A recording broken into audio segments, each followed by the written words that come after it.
നമാനുഷന്തപത്ര ഗോവിന്ദനാമകീർത്തനം ഗോവിന്ദ ഗോവിന്ദ. ഹരേ നാരായണ ഹരേ നാരായണ ഹരേ നാരായണ ഹരേ നാരായണ ഹരേ നാരായണ ഹരേ നാരായണ ഹരേ നാരായണ ഹരേ നാരായണ ഹരേ നാരായണ ഹരേ നാരായണ ഹരേ നാരായണ ഹരേ നാരായണ. സർവത്ര ഗോവിന്ദനാമ സങ്കീർത്തനം ഗോവിന്ദ ഗോവിന്ദ.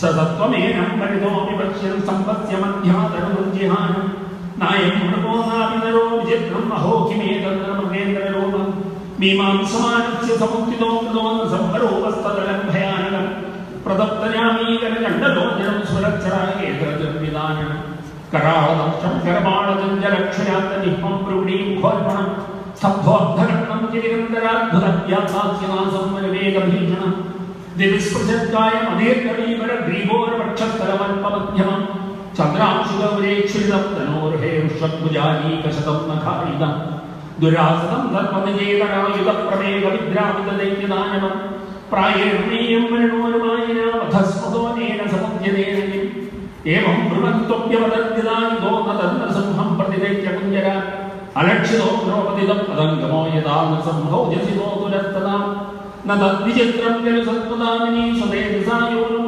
പുരാവിവർത്തമാൻ തതോ വിപദ്യാഭ്യഹനൻ മഹാതുരോരുഷാമസംഭം യതയോർവേഗയ തം വിക്രമം തം സകതം യദാതുരോ മഹോരകം ദാക്ഷ്യസുതോ യഥാഗ്രഹീൻ സദസ്യ ഹസ്തോത്കലിതസ്തനാതുരോ വിക്രീഡതോ യദ്വദഹിദ്വിരുദ്മദ അസാത്വമന്യന്തഹൃതൗ ഗതാമരാൻ ഘനക്ഷതാം ഭാരത സർവനിഷ്യമാൻ തം മന്യമാനോ നിജവീരലംഘിതം യുദ്ധസ്തമുക്തോ നൃഹരിം മഹാതുര പുനസ്തമാസത്യതകട്യജർപ്പണീ പ്രകൃത്യമേകേനുജിതശ്രമോ മൃതേ തം ശേഖവേഗം ശതചന്ദ്രപത്മവിശ്ചകന്തമക്ഷമുപദ്യതോ ഹരി കൃത്വാട്ടഹാസം ഖരമക്ഷരോത്പണം നിമീലിതാക്ഷം ജഗൃഹേ മഹാജവ വിശ്വക്സരന്തം ഗ്രഹണാതുരം ഹരിർവ്യാമോ യഥാത്മം പുരുഷാക്ഷതത്വയം ദ്വായൂര്യാവാക്യദാരവേദിയാവഖേപ്യദാഹിം ഗരുഡോ മഹാനുഷം സംബ്രഹ്മദുഷ്പ്രേക്ഷകരാണോ വ്യാപാനനാന്തം വിരിഹംസു ജിഹ്മയാ അസത്യമാത്രാനുരകേതനാനോ യഥാന്ത്രമാരീതി വഹജ്ഞയാ ഹരി നഖാതുരോന്മാടിതഹൃത്സരോരുഹം വിസർജ്യ തസ്യാനുജരാനുധാരിതാൻ അഹംസമന്താൻ നഖശസ്ത്രവാർജ്യവ്യോക്തന്നയൂധോരവതാൻ സഹസ്രജ സദാവധൂതാ ജലദാപരാവതം ഗ്രഹാച്യതദ്ധൃഷ്ട്യവിമുഷ്ടരോജിഷ അംഭോധയശ്വാതഹദാവിജുക്ഷുഭർണഹ്ലാദമീനാദിവാവിജുകൃജോ ദ്യൗസക്ഷണോക്ഷക്തവിമാനസങ്കുലാത്മോത്സർപ്പദക്ഷ്മാജപദാദിപീഡിത ശൈലാസമുദ്ദേകുരമക്ഷ്യരംദാതത്തെ തദാഖം ഭഗവോ നരേജിനെ തദസഭായാമുപമിഷ്ടമുക്തമേന്ദ്രവാസനേ സമ്പ്രദതേ സംജുവം അലക്ഷിതദ്വൈരഥമദ്യമർഷണം പ്രചണ്ഡവക്രം നവഭാജകശ്ചന നിശമ്യലോകത്രയമസ്തവിദ്യുരന്തമാതിജയ്യം മരണാഹതം മൃതേ പ്രഹ്യവേഗോത്കലിതാനാമപുപ്രസൂനവർഷേർവശുസുരസ്ത്രിയ തഥാഭിമാനാബലികർണവസ്ഥലം നിദിക്ഷരാംഗകുലമാസനായിന സുരാനകാതുർഗമയോദജജ്ഞേനർവോക്യാനർദ്ദോജ്ജലസ്ത്രിയ തതോപൃഞ്ജവിപദാ ബ്രഹ്മേന്ദ്രദിശാശ്രിയ ഋഷേഭ്യഗ്രസിദ്ധാവിദ്യാധർമ്മോരഗ മനവപ്രജാനാം പദയോഗർവാസൃജാനാ യക്ഷാസിദ്ധുഷാസ്താവൈവാസിദ്ധഗിനരാം ഹേ വിഷ്ണുവാസനാപദേ പുനന്തമുദാദയാ മൂർത്തിനിബദ്ധാഞ്ജലിപദാസീനം തീവ്രതേജിതം കീടിലേ നർശാകുലം നാദിദൂരചരാപ്രദ് ബ്രഹ്മോവാചാം നതോസ്മ്യനന്ദായ ദുരന്തശക്തേ വിചിത്രവീര്യായ പവിത്രകർമ്മണേ വിശ്വസ്യ തർക്കസ്ഥിതം യമാൻപുരീശ്വരീര്യാ സന്തതദേവ്യാത്മനേ ശ്രീരുദ്രോവാചാം കോപകാലോ യുഗാന്തസ്യ ഹതോ യമസുരോൽപകാം തൽസുനമ്പായുപതം ഭക്തം ദേവക്തവന്ദരാം ഇന്ദ്രോവാചാം പ്രത്യാനീനാം പരമബോധാത്രായതാമസ്വഭാഗ ദൈത്യാപ്രാന്തം ഹൃദേ കമലം ത്വദ്ഗൃഹം പ്രത്യബോധി കാലഗ്രസ്തം കീർത്തിതമഹോ നാഥ ശുശ്രൂഷതാന്നേ മുക്തിശ്രേഷാം നൈ ബഹുമദാനാരസംഹാവരേക്കും ഋഷയം പൂജോ ത്വന്നസ്തമപരമമാതേദാത്മതേജോ യേനേതമാതിപുരുഷാത്മകതം തദ്യ തൽവിപ്രവൃത്തമരാധ്യശരണ്യബാലാരക്ഷാഗൃഹീതവംശാ പുനരന്വമംസ്ഥാഃ പിതരൂജോ ശാന്താനിനോ ദിപുജേ പ്രസവം ധനോ ദേവദത്താനി തീർത്ഥസമേപ്യപിബദ്ധിലാംബോ തസ്യോദരാന്നകവിതീർണമപാല്യാർത്തസ്മൈ നമോ നമഃ ധർമ്മഗോത്രേ സിദ്ധാംസോ യോ നോക്യതിം യോഗസിദ്ധാമസാനുരഹാരിഷിം യോഗതപോപരേന നാനാതത്വം തന്നഘേർത്തദാരാ തസ്മൈ തുഭ്യം പ്രണതാസ്മോ നൃമ്മ വിദ്യാധരാജോ വിദ്യാമൃതധാരണയാനുരാതാം നിഷേധദത്മാപരവീര്യവൃത്താം സവേന സംഖ്യേപ ശിവദത്തം മായാമസുമം പ്രണതാസ്മ നിത്യം നാഗാപൂജോ യേന പാപേന രത്നാനി ശ്രീരസ്ഥാനി ഹൃദാനിനഃ തദ്വക്ഷപാടനേനാഥം നൃത്താനന്ദം മനവോ പൂജോ മനവോ വയം തമനിദേശകാരണോ ദിതിജേന ദീപവിഭൂതസേതമ ഭവതാഖനോ പ്രസമ്മൃതം പ്രഭോ കർമാമദേവംശാദികിങ്കരാൻ പ്രജാപതയോ പൂജോ പ്രജേശാവയം ഹേ പരേശാവിതൃഷ്ടാമേന പ്രജാപീതൃജാമോ നിഷിദ്ധാ സേഷത്വയാ ഭിന്നവജ്ഞാം നിഷേധേ ജഗന്മംഗളം കൃത്വമൂർത്തേവതാര ഗന്ധർവപൂജോ വയം വിഭോഗേന തദനാട്യനായേനാത്മദാത്മീയമലോചിതാത്മതാ സേഷമീതോ ഭവതാദശാതിമാം കിമുപദസ്തകുശരായ ഗണപതി ചാരണാപൂജോ ഹരേ കമാന്ത്രിപങ്കജം പവാപവർഗമാശിതാ യഥേഷു സാധുക്ഷയസ്യാസമാവിതാം യക്ഷാപൂജോ വയമനുചരമുഖ്യാതം നമിസ്തേ മനോജ്ഞൈ തൈഹ ദിദിസുതേന പ്രാവിതാവാഹകത്വം സവിജനപരിതാപം തൽകൃതം ജാനദാതി നരഹരോകനീതം പഞ്ചതാം പഞ്ചവിംശ കിം പുരുഷാപൂജോ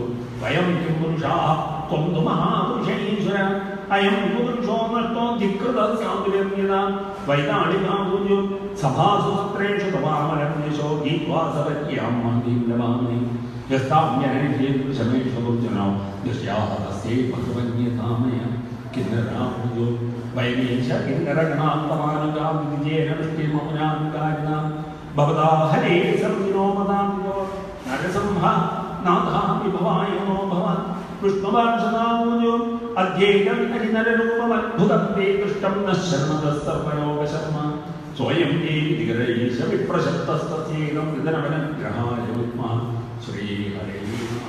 ഇതി ശ്രീമദ്ഭാഗവതേ മഹാപുരാണേ പാരമാവ്യാം സംഹിതായാം തത്ത്വസ്കന്ധേ പ്രഹ്ലാദാഞ്ജലിരാധിപതേന സംവത്സരോ നാമാഷ്ടമോऽധ്യായഃ.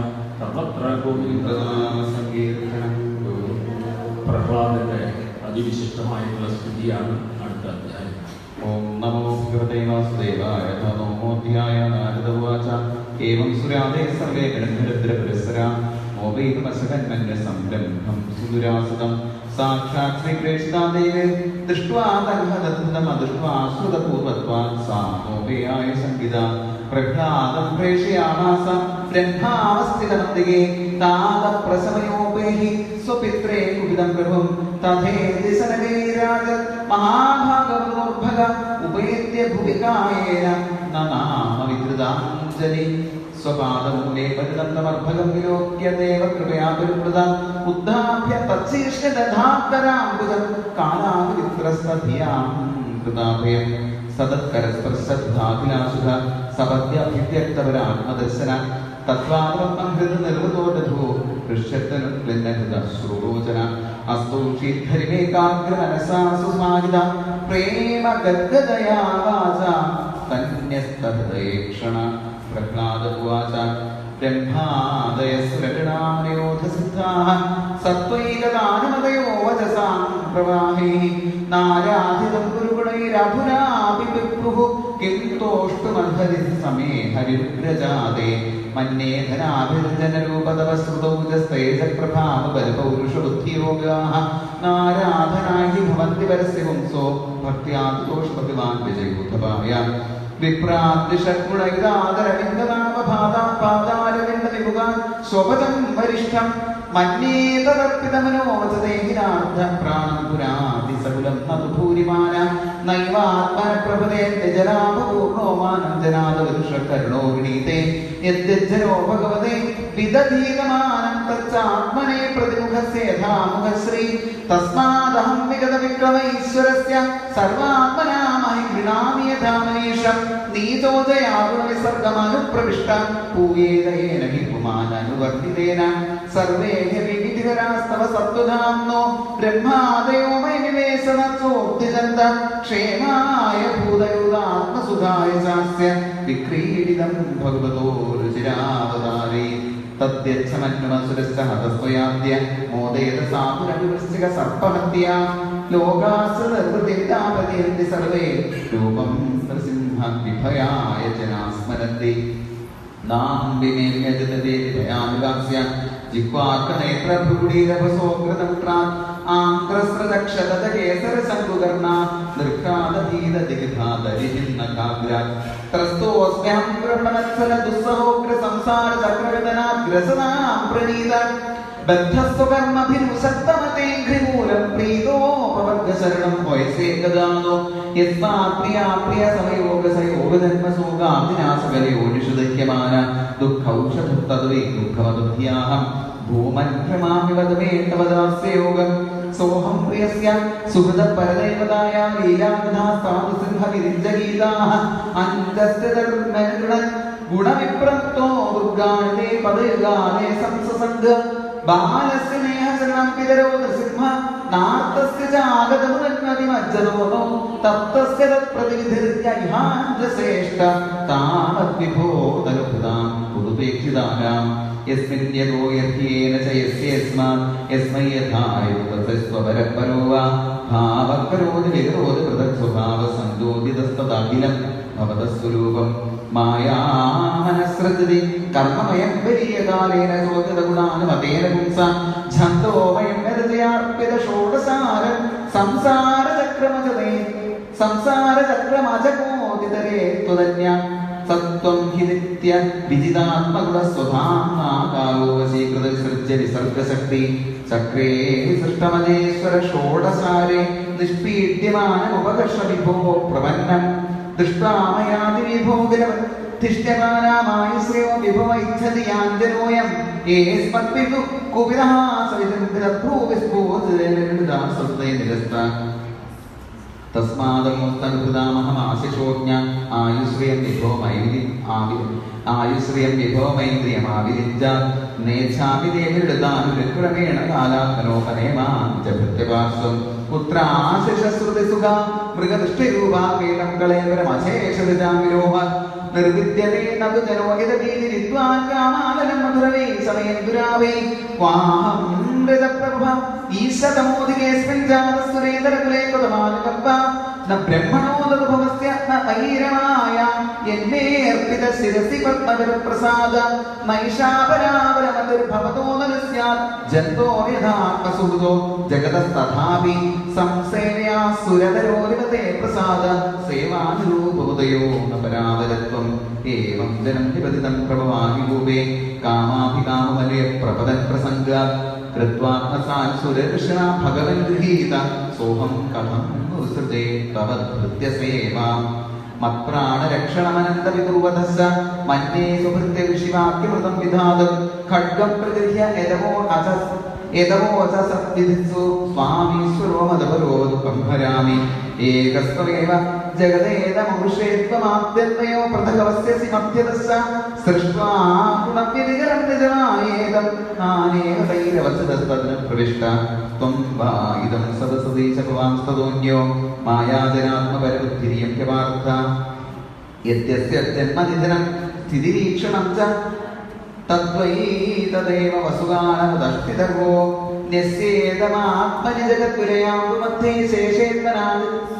ശേഷേത്മനാദിതസുഖാനുഭവോ ദേഹ യോഗേന വീലതദ്ഗാത്മനി വീതനിദ്രസ്തുല്യേ സ്ഥിതോ നതു തമോ ന ഗുണാം ശൈക്ഷേ തസ്യൈവ ദേവ വിരുദം നിജകാലശക്തിയാ സഞ്ജോതിതം പ്രകൃതിധർമ്മണ ആത്മഗൂഢം അംഭസ്യ അനന്തശൈനാഭിരമത് സമാധേർനാഭേരഭൂ സ്വകണികാവടവൻ മഹാബ്ജം തത്സംഭവ കവരിതോന്യത പശ്യമാന സ്വാം ബീജമാത്മനി തദം സ്വബഹിർവിചിന്യ നാവിന്ദദബ്ദശലമപ്സുനിമജ്ജമാനോ ജാതേങ്കുലേ കഥമോപലഭേദ ബീജം സത്വാത്മയോനി രതിവിസ്മിത അതിവിസ്മിത ആസ്ഥിതോബ്ജം കാലേന തീവ്രതപസാ പരിശുദ്ധഭാവ ത്വാമാത്മനീശ ഭുതിഗന്ധവിവാദ സൂക്ഷ്മം ഭൂതേന്ദ്രിയാശയമയേ വിതതം ദദർശ ഏവം സഹസ്രവദനാഭിശിരക്കരോരുനാസാസ്യകർണനയനാഭരണായുധാഢ്യം മായാമയം സദപരക്ഷിത സന്നിവേശം ദൃഷ്ട്വാ മഹാപുരുഷമാവുമുദം വിരിച്ച തസ്മൈ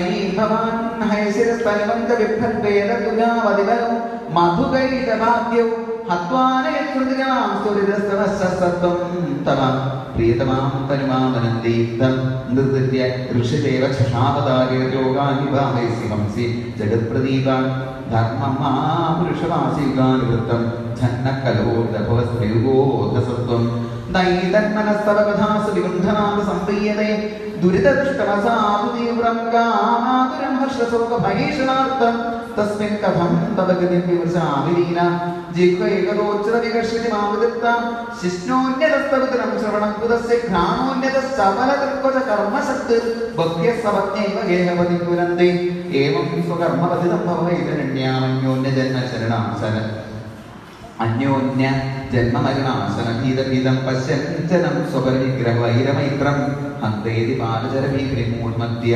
കോന്നത്രദേഖില ഗുരോ ഭഗവൻ പ്രയാസ ഉത്തമന്വേസ്യ ഭവ സംഭവലോഭേതോ മൂഢേഷു വൈമഗ്രഹാർത്ഥബന്ധോ കിം തേന തേ പ്രിയജനാനോ അനുസേവകാന്ന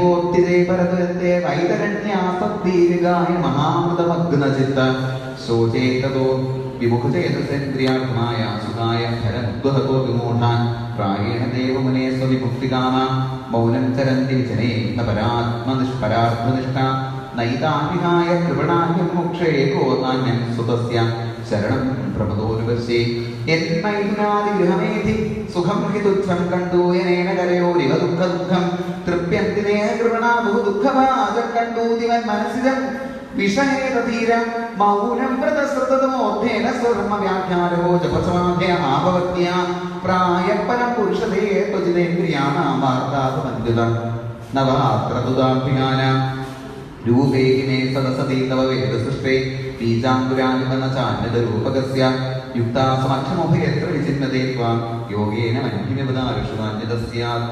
ത്വംവായിരഗ്നിരവനിർവേദംബമാത്രാപരാണേന്ദ്രിയാണി ഹൃദയം ചിദനുഗ്രഹസ്സ സർവം ത്വമേവ സഗുണോ വിഗുണസ്സ ഭൂമൻ നാന്യത്വതസ്യാപി മനോവചസാ നിരുക്തം നൈതേ ഗുണാഗുണിനോ മഹദാദയോ യേ സർവേ മനഃപ്രഭുതയ സഹദേവമൂർത്യാദ്യന്തവന്തൗദാഹി ത്വാമേവം കൃതസ്യ സുധിയോ വിരമന്തി ശബ്ദാത് തപ്തേർഭക്തമനോസ്തവതി കുർമ്മപൂജ കർമ്മസ്മൃതി ശരണയോ ശ്രവണം തഥായ സംസേവയാ തൊഴിനേതി ഷഡഗ്രിയാകിം ഭക്തിം ജന പരമം സദോ ലഭേത നാരദവാച ഏതാവത്നന്ദോ ഭക്തിയാ ഭക്തേന നിർഗുണ പ്രഹ്ലാദം കടനം പ്രീതോ ഇതമിരഭാഷണ ശ്രീ ഭഗവാനുവാച പ്രഹ്ലാദ ഭദ്രഭദ്രത്തെ പ്രീതോഹം തേ സുരോത്തമ വരം ഗൃണീഷ്വാഭിമദത്താമഗുരോസ്കണ്ഡൃണ മാമപീഡദായുഷ്മൻ ദർശനദുർലഭം കിമേ ദൃഷ്ട്വാ മാമപുനരുജ്ജതുരാത്മാനസപ്തവർഗതേ പ്രീണന്തി കർമാം ധീരാ സർവഭാവേന സാധ്വ ശ്രേയസ്കാമാ മഹാഭാഗ സർവാസാമാശ്രാം പദി ഏവം പ്രോക്മാനോപി വരേത്രോകപ്യോപനേകാം വിദ്വാൻ ഭഗവതി നൈച്ഛത്താന സുരോത്തമ ശ്രീ ഹരേ നമഃ ശ്രീമദ്ഭാഗവതേ മഹാപ്രാണേ ഭാഗവതംസംസ്കൃതായ സപ്തസ്മൃതേ പ്രഭാതേ ഭഗവസ്തവോ നാമ നവമോധ്യായ സർവത്ര ഗോവിന്ദനാമ സങ്കീർത്തനം അഥ ദശമോധ്യായ നാരദവാച ഭക്തിയോഗസർവന്തരായ സംസ്മയമാനവാച കഠിനാദവാച മാമാപനോഭ്യോത്പത്യാസക്തം കാമേഷു ദൈതരി തത്സംഗതിതോ നിർഗുണോ മോക്ഷസ്വാമുപാശ്രിത വൃത്തിരക്ഷണ ജിജ്ഞാസുഭക്തം കാമേഷതോദേ ഭവാൻ സംസാരവിജേഷു ഹൃദയഗ്രഹിഷു പ്രഭോ നാന്യതമതേഗ്രഗുരോ ഘടേതകരുണാത്മനാസ്ഥാശാസ്ത്രേ നസഭൃത്യ സവൈവനിക ശാസനമസ്മൈ ഭൃത്യ സ്വാമിന്യാശിഷാത്മന ന സ്വാമി ഭൃത്യത സ്വാമി വച്ചതിയോ രാജശാശിഷ അഹം ത്വകാമസ്തുഭക്തസ്ത്വം ച സ്വാമ്യനപാശ്രയ നാന്യതേഹാമയോരർത്ഥോ രാജസേവകയോരിവ യതിരാസീചനേ കാമാൻ പരാംസ്മരദർശഭ കാമാനം ഹൃദ്യസംരോഹം ഭവതസ്തുഗണൈവരം ഇന്ദ്രിയാണി വരപ്രാണാത്മാ ധർമ്മോ ധൃർമതി ശ്രീ ശ്രീ ശ്രീ സ്മൃതി സത്യം യസ്യ നശ്യന്തി ജന്മന വിമഞ്ജതേതാ കാമാനാനോ മനസസ്താൻ തർക്കേവം നിരീകാക്ഷ ഭഗവത്വായ കൽപ്പതേ നമോ ഭഗവതേ പുരുഷായ മഹാത്മനെ ഹരേ അദ്ഭുതസിംഹായ ബ്രഹ്മണേ പരമാത്മനേ നൃസിംഹവാച നൈകാന്തനോ മേ മൈ സാധ്യാചിരാശാസതേ മുദ്രതേ ഭവദ്ഗത അഥാമന്തരമേതത്ര ദൈത്യേശ്വരാണാമനുപും ശ്വഭോഗാൻ കഥാമതീയ ദുഷമാണാപ്രിയാസ്തമാവേശമാത്മനി സന്ദനേകം സർവേഷു ഭൂതേഷു അതീർഘമീശം യജസ്വയോഗേന ച കർമ്മഹിമനൻ യോ ഭോഗേന പുണ്യകുചരേന പാപകളേവനം കാഞ്ചനേന ഹിത്വാ കീർത്തിം ശുദ്ധാം സുരലോകഗീതാവിതായ മാമേഷ്യസി മുക്തബന്ധ യേതകീർത്തേൻ മഹിം ത്വയാ ഗീതമതന്തര ത്വാം ച മാം ച സ്മരന്താനേ കർമ്മബദ്ധാഭിമുഖ്യപ്രവിച്യതേ പ്രഹ്ലാദോവാച പരമ്പരേ ദത്തേ വരദേ സാമഹേശ്വര യദനിന്ദപിതാമേ വിദ്വാം അവിദ്വാം സ്ത്രീ ജൈശ്വരം വിദ്ധാമർഷാസേ സാക്ഷാ സർവലോകഗുരുപ്രഭം ഭ്രാതൃദേവധാം കൃഷ്ണാദൃഷ്ടിസ്ത്വദ്ഭക്തിമൈ ചാത്മാൻ തസ്മാത് പിതാമേ ക്രിയേതു ദുരന്താസ്തരാർഗാത് പൂതശ്രീ പാങ്കസന്തുഷ്ട സുധാകർണവത്സല ശ്രീ ഭഗവാനുവാചാൻ ത്രിസപ്തഭിപിതാമൃതം വിദുഭിः സാദേവഃ യത്സാധുസ്യ ഗൃഹേ ചാതോ ഭവാൻ വൈകുലപാവനാം യത്ര ഭക്താം ശാന്താ സമദർശനാ സാധവ സമുദാകാരസ്തേ പുയന്തി വികടാം സർവാത്മാ ന കിംസന്തി സർവാത്മനാ ന കിംസന്തി ഭൂതഗ്രാമേഷു കിഞ്ചനാൻ ഉച്ചാവതേഷു ദൈത്യേന്ദ്ര മദ്ഭാവേന വിദസ്തനാ ഭവന്തി പുരുഷാ ലോകേ മദ്ഭക്താ സ്വാമിനകൃതാം ഭവാനേകരഭക്താനാം സർവേഷാം പ്രതിരൂപതൃക്ക ഗുരുത്വം പ്രേതകാര്യാണി വിദു ഭൂതസ്യ സർവശ മദംഗ സ്പർശനേനാംഗ ലോകാന്യ ആസ്തേതി സുപ്രജാ പിത്രന്റെ സ്ഥാനമാദിഷ്ടോക്തം ബ്രഹ്മവാദിനി മയ്യാമേശനസ്ഥാന്തകുലകർമാണി മത്പര മാരുതവാചക്രാദോപിതധാചക്രേ സാമ്പരായകം യഥാഹ ഭഗവാൻ രാജൻ അഭിഷിക്തോദ്യോത്തമേ പ്രസാദസമീക്ഷ ബ്രഹ്മാനരഹരി ഹരിം സുത്വാവാക്യപുത്രാഭി പ്രാമദേവാദിപുരുപദാം ബ്രാഹ്മോവാച ദേവദേവാജ്ഞാധ്യക്ഷ ഭൂതഭാവന പൂർവജ ദിഷ്ട്യാദി നിധലപാപോ രോഗസുന്ദാപനോസുര യോ അസോലന്ധവരോ മത്തോ നവദ്യോ മമ സൃഷ്ടിഭി തപോ യോഗവിനോ ഉന്മത്ത സമസ്ത നിഗമാനഹൻ ദിഷ്ട്യാസനെ സാധുർ മഹാഭാഗവതോർഭക ത്വയാ വിമോചിതോ മൃത്യുർദൃഷ്ട്യാ ത്വാം സവിതോധന ഏതദ്വസ്തേഹമധ്യായ പ്രേതാത്മന സർവതോ ഗോപ്തസന്താസാൻ മൃത്യോരവജിഗാംസുന ദിശംഭവാച മൈമന്ദരോസുരാണാം ദേവതേ പത്മസംഭവാൻ വരക്കൂലദസംഗാണം അഹീനാം അമൃതമിധ നാരദവാദിക്തിർത്താടുകാരാജ സപ്രൈവാന്തർദധേഹരി അദൃശ്യ സർവഭൂതാനാം പൂജിത പരമേശ്വരാ സ്വാ തത സംപൂജ്യ ശിരസാവനം ദേവരമേശ്വരം ഭവം പ്രജാപതി ദേവാഭിപ്രാദോ ഭഗവത്കര തദകാര്യാദിസ്ഥാത്മനെ പ്രലാസന ദൈത്യാനന്ദാനവാനം ച പ്രഹ്ലാദോപരോത്പതി പ്രതിദന്ത്യ തപോ ദേവ പ്രയുജ്യബ്രഹ്മാശിഷ സ്വധാമാനീയുരാജൻ ബ്രഹ്മാദ്യാ പ്രതിപൂജിത ഏവം തോപാശ്രൗ വിഷ്ണോ പുത്രത്വം പ്രാപിതൗ ദിതേ ഹൃദിസ്ഥിതേന ഹിരണാവൈരഭാവേന തൗ ഹതൗ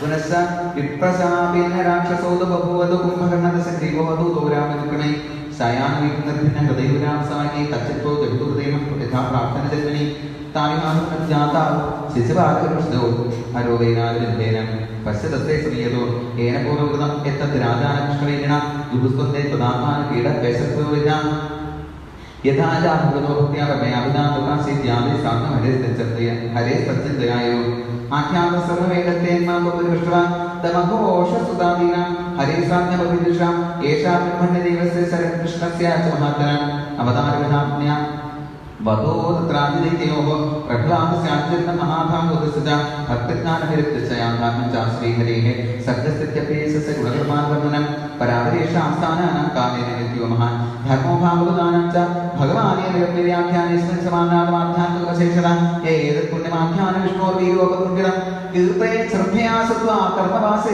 വിമുച്യതേ ഏതദ്യാദി പുരുഷസ്യ പ്രവേദിതരീക ദൈത്യേന്ദ്രയുദ്ധബോധം പ്രേതപഠേന ദൈത്യാത്മജസ്യ ച സദാം പ്രവരസ്യ പുണ്യം ശ്രുത്വാനുഭാവമോദോഭയമേതി ലോകം ദ്യൂയന്തലോകേ ഭൂരിഭാഗ ലോകപുരാണാമനയോഭിയന്തി യേഷാം വിധാനാവസതി സാക്ഷാ ഗൂഢം പരം ബ്രഹ്മമനുഷ്യലിംഗം സമായം ബ്രഹ്മമാത്മകന്റെ കൈവല്ല നിർവാണസദാനുഭൂതി പ്രിയസോത്പകമാകുകയാകാൻ നൈസ് സാക്ഷാത്തോപരിധി രൂപം ധ്യാവസ്തുതയോപവർണിതം മൗനേന യോപസ്മേന പൂജിത പ്രസീതാമേഷ സാത്വതാംപതി സയേഷ ഭഗവാൻ രാജവിദനോ വിഹതംശ പുരാരുദ്രസ്തദേവസ്യ മയേനാനന്ദമായേന രാജവാചകസ്മിൻ കർമ്മണി ദേവസ്യ മയോഹൻ നിർദ്ദേശിതം യഥാതോ പൂജിതാം കീർത്തി കൃഷ്ണേന ആനേന ഗർജനാം നാരദോവാച നിർജിതാസുരാ ദേവേന യുദ്ധേനേനോ ബുദ്ധിതൈ മായിനാ പരമാചാര്യമയം ശരണമായോ സധർമായ പുരസ്തൃപ്രവമീയോപി ആഴ്ചയിലിപ്പോൾ ദുർലക്ഷയാവായ സംയോഗ ദുർവിധത്തെ വിരച്ചിതാഭിസ്തേ സുരസുരനാന്യോ ലോകാം ശ്രീശേശ്വരാന്തക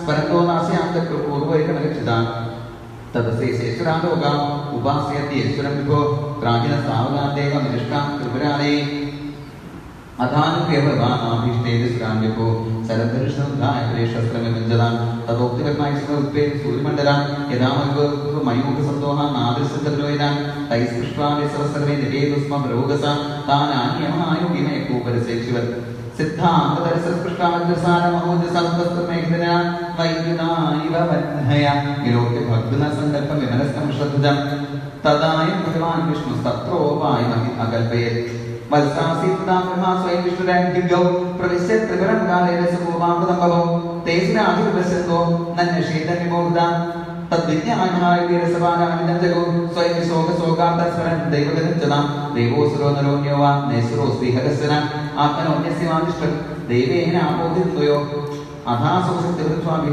शम्भो प्रार्थ्यं विधात धर्मज्ञानविदग्धरुद्धितभो विद्याविद्यादधि लतं सूतं सजमान् धनुर्मन्मसराव्यत् सन्नद्वर्धमास्ताय शरं धनुरुपादने शरं धनुषतन्त्राय मूर्तया विजितीश्वर दुदाहतेन दुर्भेद्याहरोध त्रिपुरो नृपा दिर्नृपयो नेतुर्विमान शतसङ्कुलाः देवश्रीत्रप्रसिद्धेषां जयदिवसमोत्करे अवाकिनं दृष्ट्वा नन्दसाप्सरो गणाय वन्दत्वा परिस्थितो भगवान् बृहादका ब्रह्मान् सूयमान सुधाम प्रतिमध्यता एवं विधान्यस्य हरे समायामि भगवान् सर्वलोकमात्मना वीर्यान् गीतान् वृषभिर्जगद्गुरो लोकं पुराणानि अपरं वदामि श्री हरे नमः श्रीमद्भागवते महापुराणे समुदाय संस्कृते युधिष्ठिरनाथसंवादे प्रवचो नाम दशमोऽध्यायः सर्वत्र गोविन्द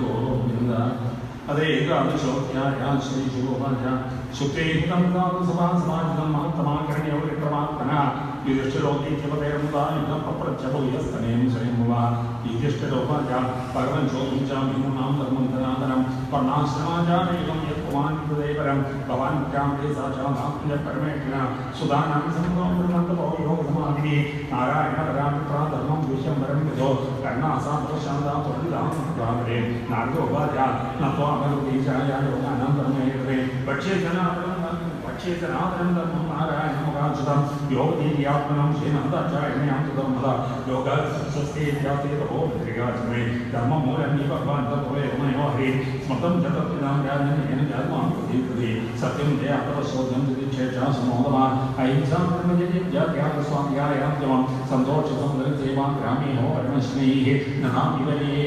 क्षामोनमात्मविभंसनम् अनाद्यादे समीपां गोभूदेव्यश्रेष्ठावृता तेषु आत्मदेवतावतीसुतरां शुभाण्डवा श्रवणं कीर्तनं जात्यां स्मरणं महतां गदेः सेवेद्यावनरुदास्यं सख्यमात्मसमर्पणा ननामय करो धर्म सर्वेषां समुदाहदा वंशरक्षणान् सर्वात्मानेन तुष्यति संस्काराय सविचिन्ना सतिजो लोचकादयं विद्यार्थेन दानानि विदानि जन्मनां जन्मकर्मावदानां क्रियाशास्त्रं योगिदा विपस्याद्येनानि शरण्यस्यां प्रतिग्रहा राज्ञो वृत्तिप्रजा भोक्तजा विद्वाद्वात्मनोकराद्वि याज्ञोवृत्ति प्रजाभोक्तन अभिप्रात्मान करादि वैशस्वातां तेजां नित्यं ब्रह्मपुराणगा शूद्रस्य निजे शुजुषावृत्ति स्वामिनो भवेत् वार्तां चित्रा शान्तिनायाया वर्षकौदिनं विप्रवृत्ति चतुर्थेयं जयसी ज्योतरोत्तरा जगन्यो परमापतिं मनापतिजेन्द्रा हृदयराजनिमावत्सु सर्वेषां मुदर्वशा प्रदां नीवेदां उदयेन प्रमुदेर्वा सत्यामृतां नीवेदां शपत्या कृन्दिना प्रथमुद्यशनं प्रोक्तं मृदं निपयाजितं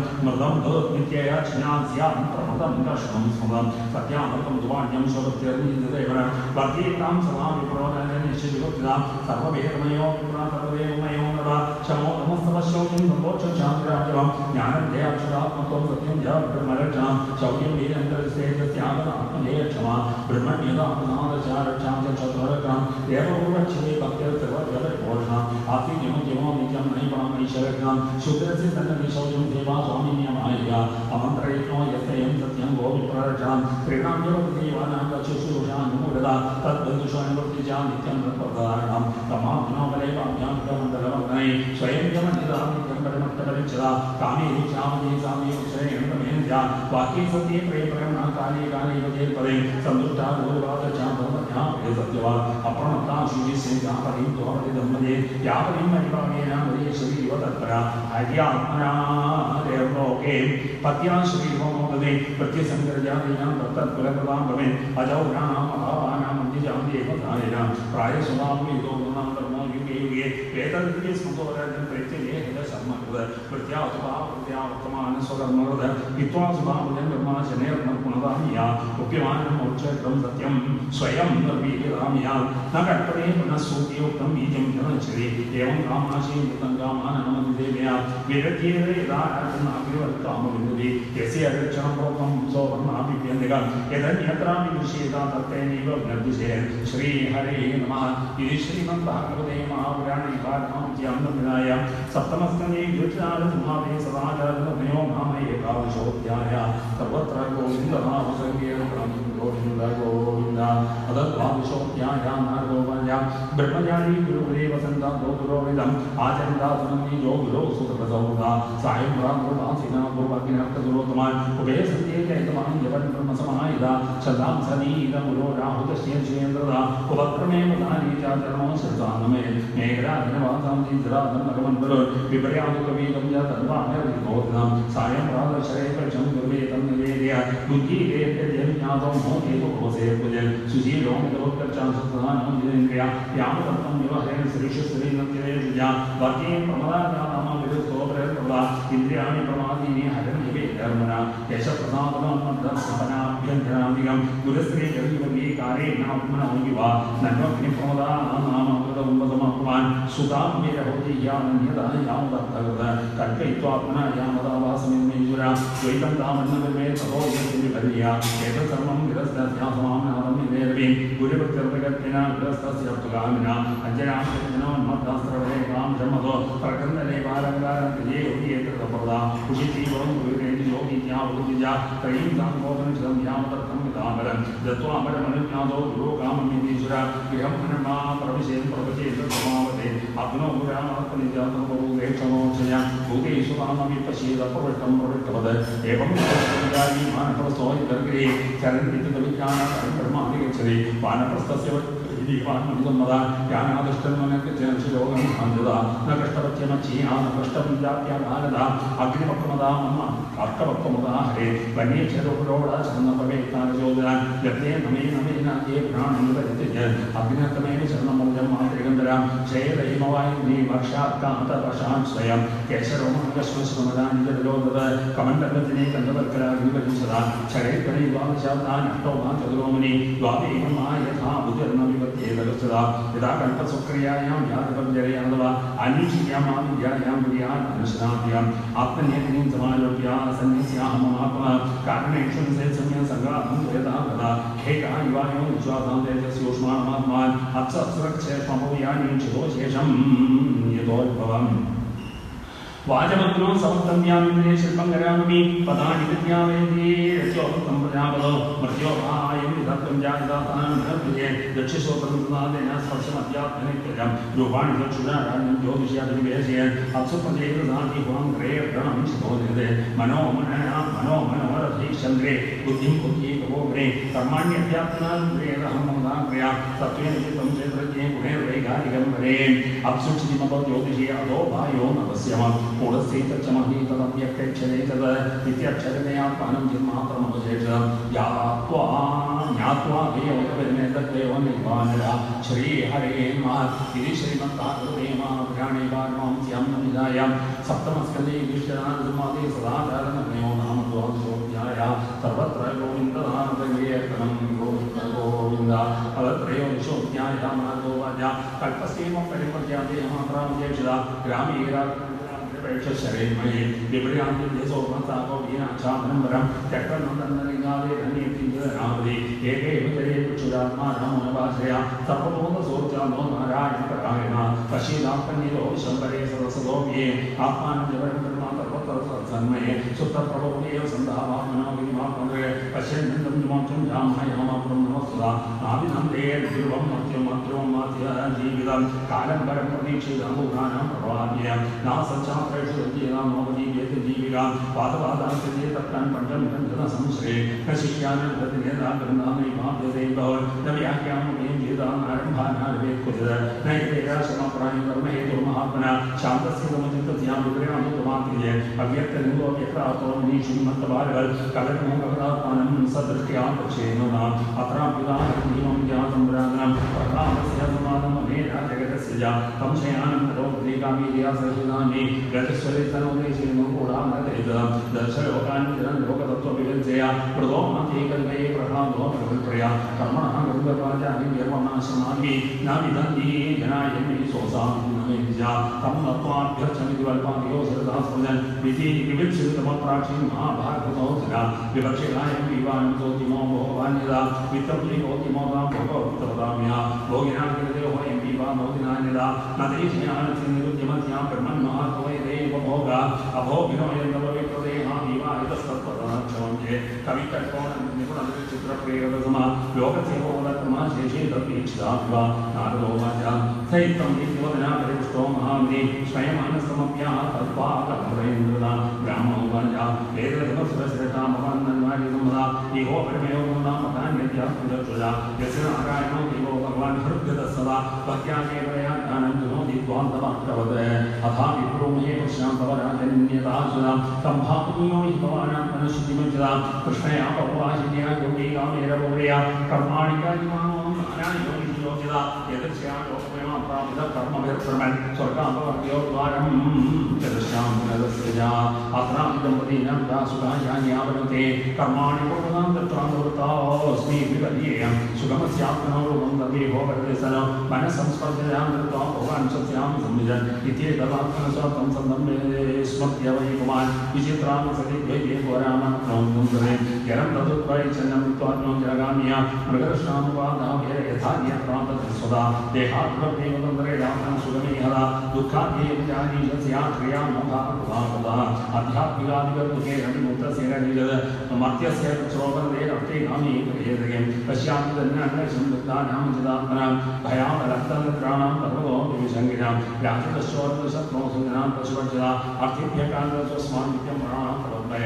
शोकमोहभयक्रोधरागक्लैविषमादया यन्मूलासुरमां जिज्ञासुरहां प्राणां तयोर्बुधा मधुगारमहातत्त्वलोकेऽस्मिन्नो गुरुपमो वैराग्यं परिदोषं च प्राप्ता यच्छक्षयामयं विरागसर्वगामीभ्यां चक्षुतो मे मधुप्रदात् पश्चात्तं मधुवर्पितं मत्वाप्यन्यो हरेत्पदिम् अनेन परिदुष्टात्मा दुश्चोपनदातः नो चेचे बहुहानि महाहितत्वान् क्वचिदत्प्रभुतिपूरीकृत्येन स्वादस्वात्वान् क्वचिद्भूरिमो वेदं पुरहेनं कुजल् सत्यो वाहतं द्वापि कदाचिन्मानवर्तितं बुद्धि भुक्त्वा तस्मिन् चिद्वानक्तं यदर्चया क्षौमं दूरमधिरं वीरं वर्तनमेव वा वसेन्निर्मितं प्राप्तं दष्टभुक्तुष्टधीरः क्वचिच्छेतरोर्थे तृणवर्णाश्मवस्मदो क्वचित् प्रासादनीयेकशिरोज्जपरेशया क्वचित् स्यामोर्मिलिताङ्गः सुवासासर्गिरङ्कुला हृदे भाषीश्वरे स्वामी वासां प्रबन्धो नाहन्ये स्वामी स्वभावविषमं जनम् एतेषां ध्येयाशास्यमुपैकाख्यमात्मनि विकल्पं जिह्याचित्तोतां मनस्यात्तविभ्रमे मनोवैकारिके हुत्वा तन्मायायां योजिनो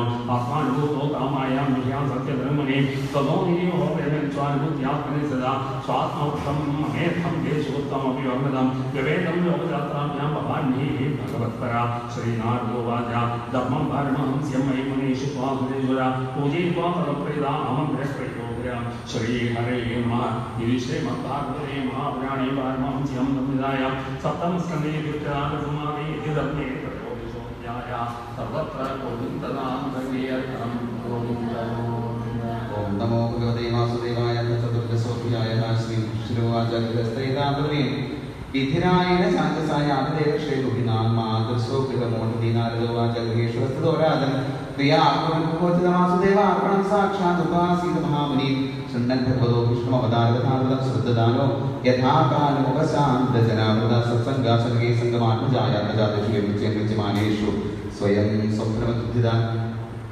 यावदर्थोपासीनो देहे गेहे च पण्डितविरक्तोरिक्तवत्तत्र निर्लोके नरतां निसेत ज्ञाते पितरौ पुत्रां भ्रातृसुहृदोपरि यद्वदन्ति व्यतिच्छन्ति चानुमोदे निर्मम नित्यभौम चान्द्रीक्षमित्तमच्युतर्पिणं तत्सर्वमुपबुद्धान एतद्विर्यां सुबोधा यावद्भ्रियेत जडरन्तावत् स्वत्वं किलेज्ञाम् अधिकं योगमन्येन सत्तेन दण्डपद्धतिं गोष्ठकर्मत्वात् सरीसृग्रहमक्षिगाः आत्मनपुत्रवत्वस्य तैलेशमन्तरं यत् त्रिवर्गनामिकृतेन भजेत गृहमेति यथादेशमेधाकाल यावद्देवोपवादितम् आश्वासान्देवसायप्यपामान् संविभजेत् यथा अप्रेगामात्मनोदारान् स्वत्वगृहो यथा यज्ञापितर्थे स्वप्राणान् हन्यात्वा पितरं गुरुं नस्यां तस्यां स्वत्वं स्त्रियां यत्यान्त्यस्तेन त्यजितोचिता कृमिविड्भस्मनिष्ठान्तं केनं तत्सङ्कलेतरं त्वत्तदीयरतिर्भार्यां वायुमात्मानवच्छति सिद्धेरज्ञाविष्टार्थैः कल्पयन्त्यर्तिमात्मनः शेषे सुखं तदन्त्राज्ञा हृदि महदामियात्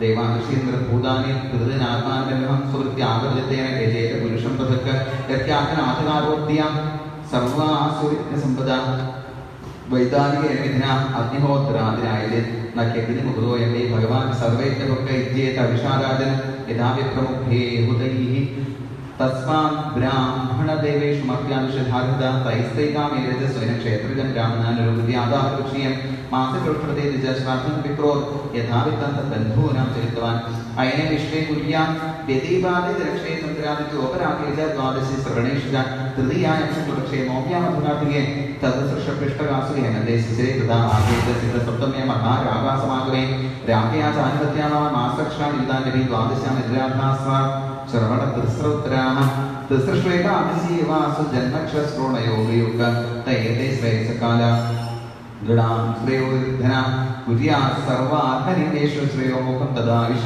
येषु स्नानजपो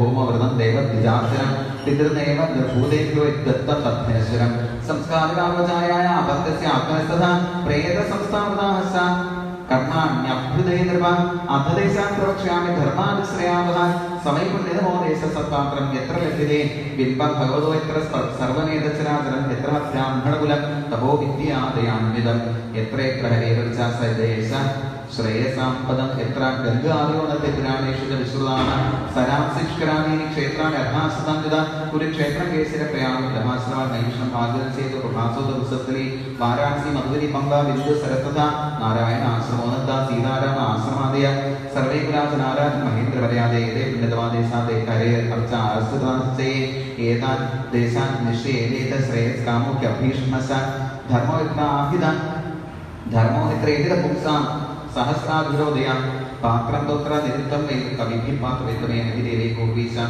यन्मयं वै चराचरं देवर्षार्थसु वै सत्सु तत्र ब्रह्माभिजातेषु राजन्नग्रभुजाय मदपात्रतया चिरजीवराशुराभिर्नाटको शान्तिको महान् तन्मूलत्वा तत्त्वदेज्या सर्वजीवात्मदर्पणपुराण्यनेन सृष्टानि निर्तिरे कृषिदेवताः सेते जीवेन रूपेण पुरेषु पुरुषो ह्यसो तेषु येषु भगवान् राजस्थानमेन वर्तते तस्मात् पात्रं हि पुरुषो यावानात्मा यथेयते दृष्ट्वा तेषां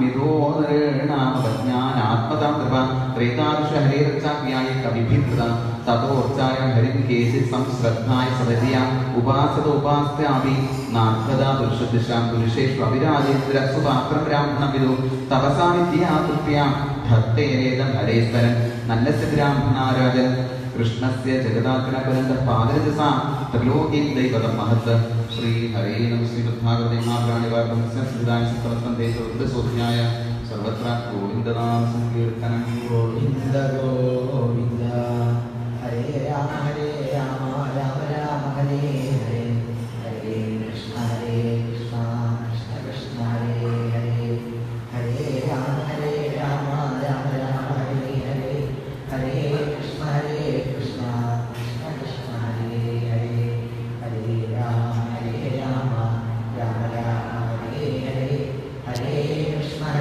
कृष्ण कृष्ण हरे हरे सर्वत्र गोविन्द नाम संकीर्तनं गोविन्द गोविन्द.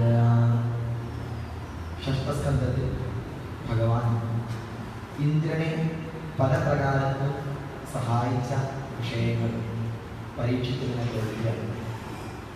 അസുരന്മാരോട് ഒരു വിദ്വേഷവും ഭഗവാനുണ്ട് എന്ന് ഈ കഥകളൊക്കെ കേട്ടാൽ തോന്നും. ഈ ഒരു സംശയം പരീക്ഷിക്കാതെയാവും ശ്രീശിവനുമായി പങ്കുവയ്ക്കുന്നത്.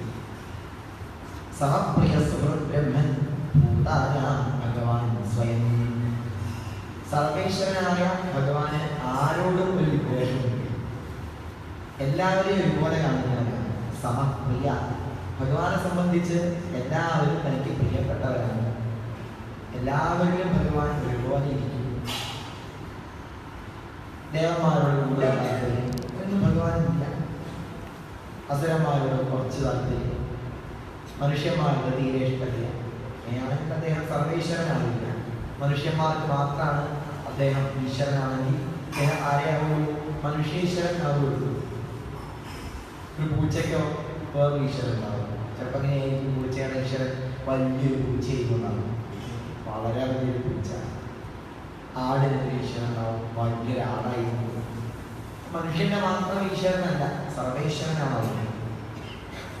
സർവരിലും ഒരുപോലെ ഇരിക്കും. സേവിക്കുന്നവരോട് കൂടുതൽ താല്പര്യം, സേവിക്കാത്തവരോട് ദേഷ്യം. അതൊന്നും ഈശ്വരന്റെ സ്ഥിതിയാണ്. നമ്മളങ്ങനെയൊക്കെ കൽപ്പിക്കുകയാണ്.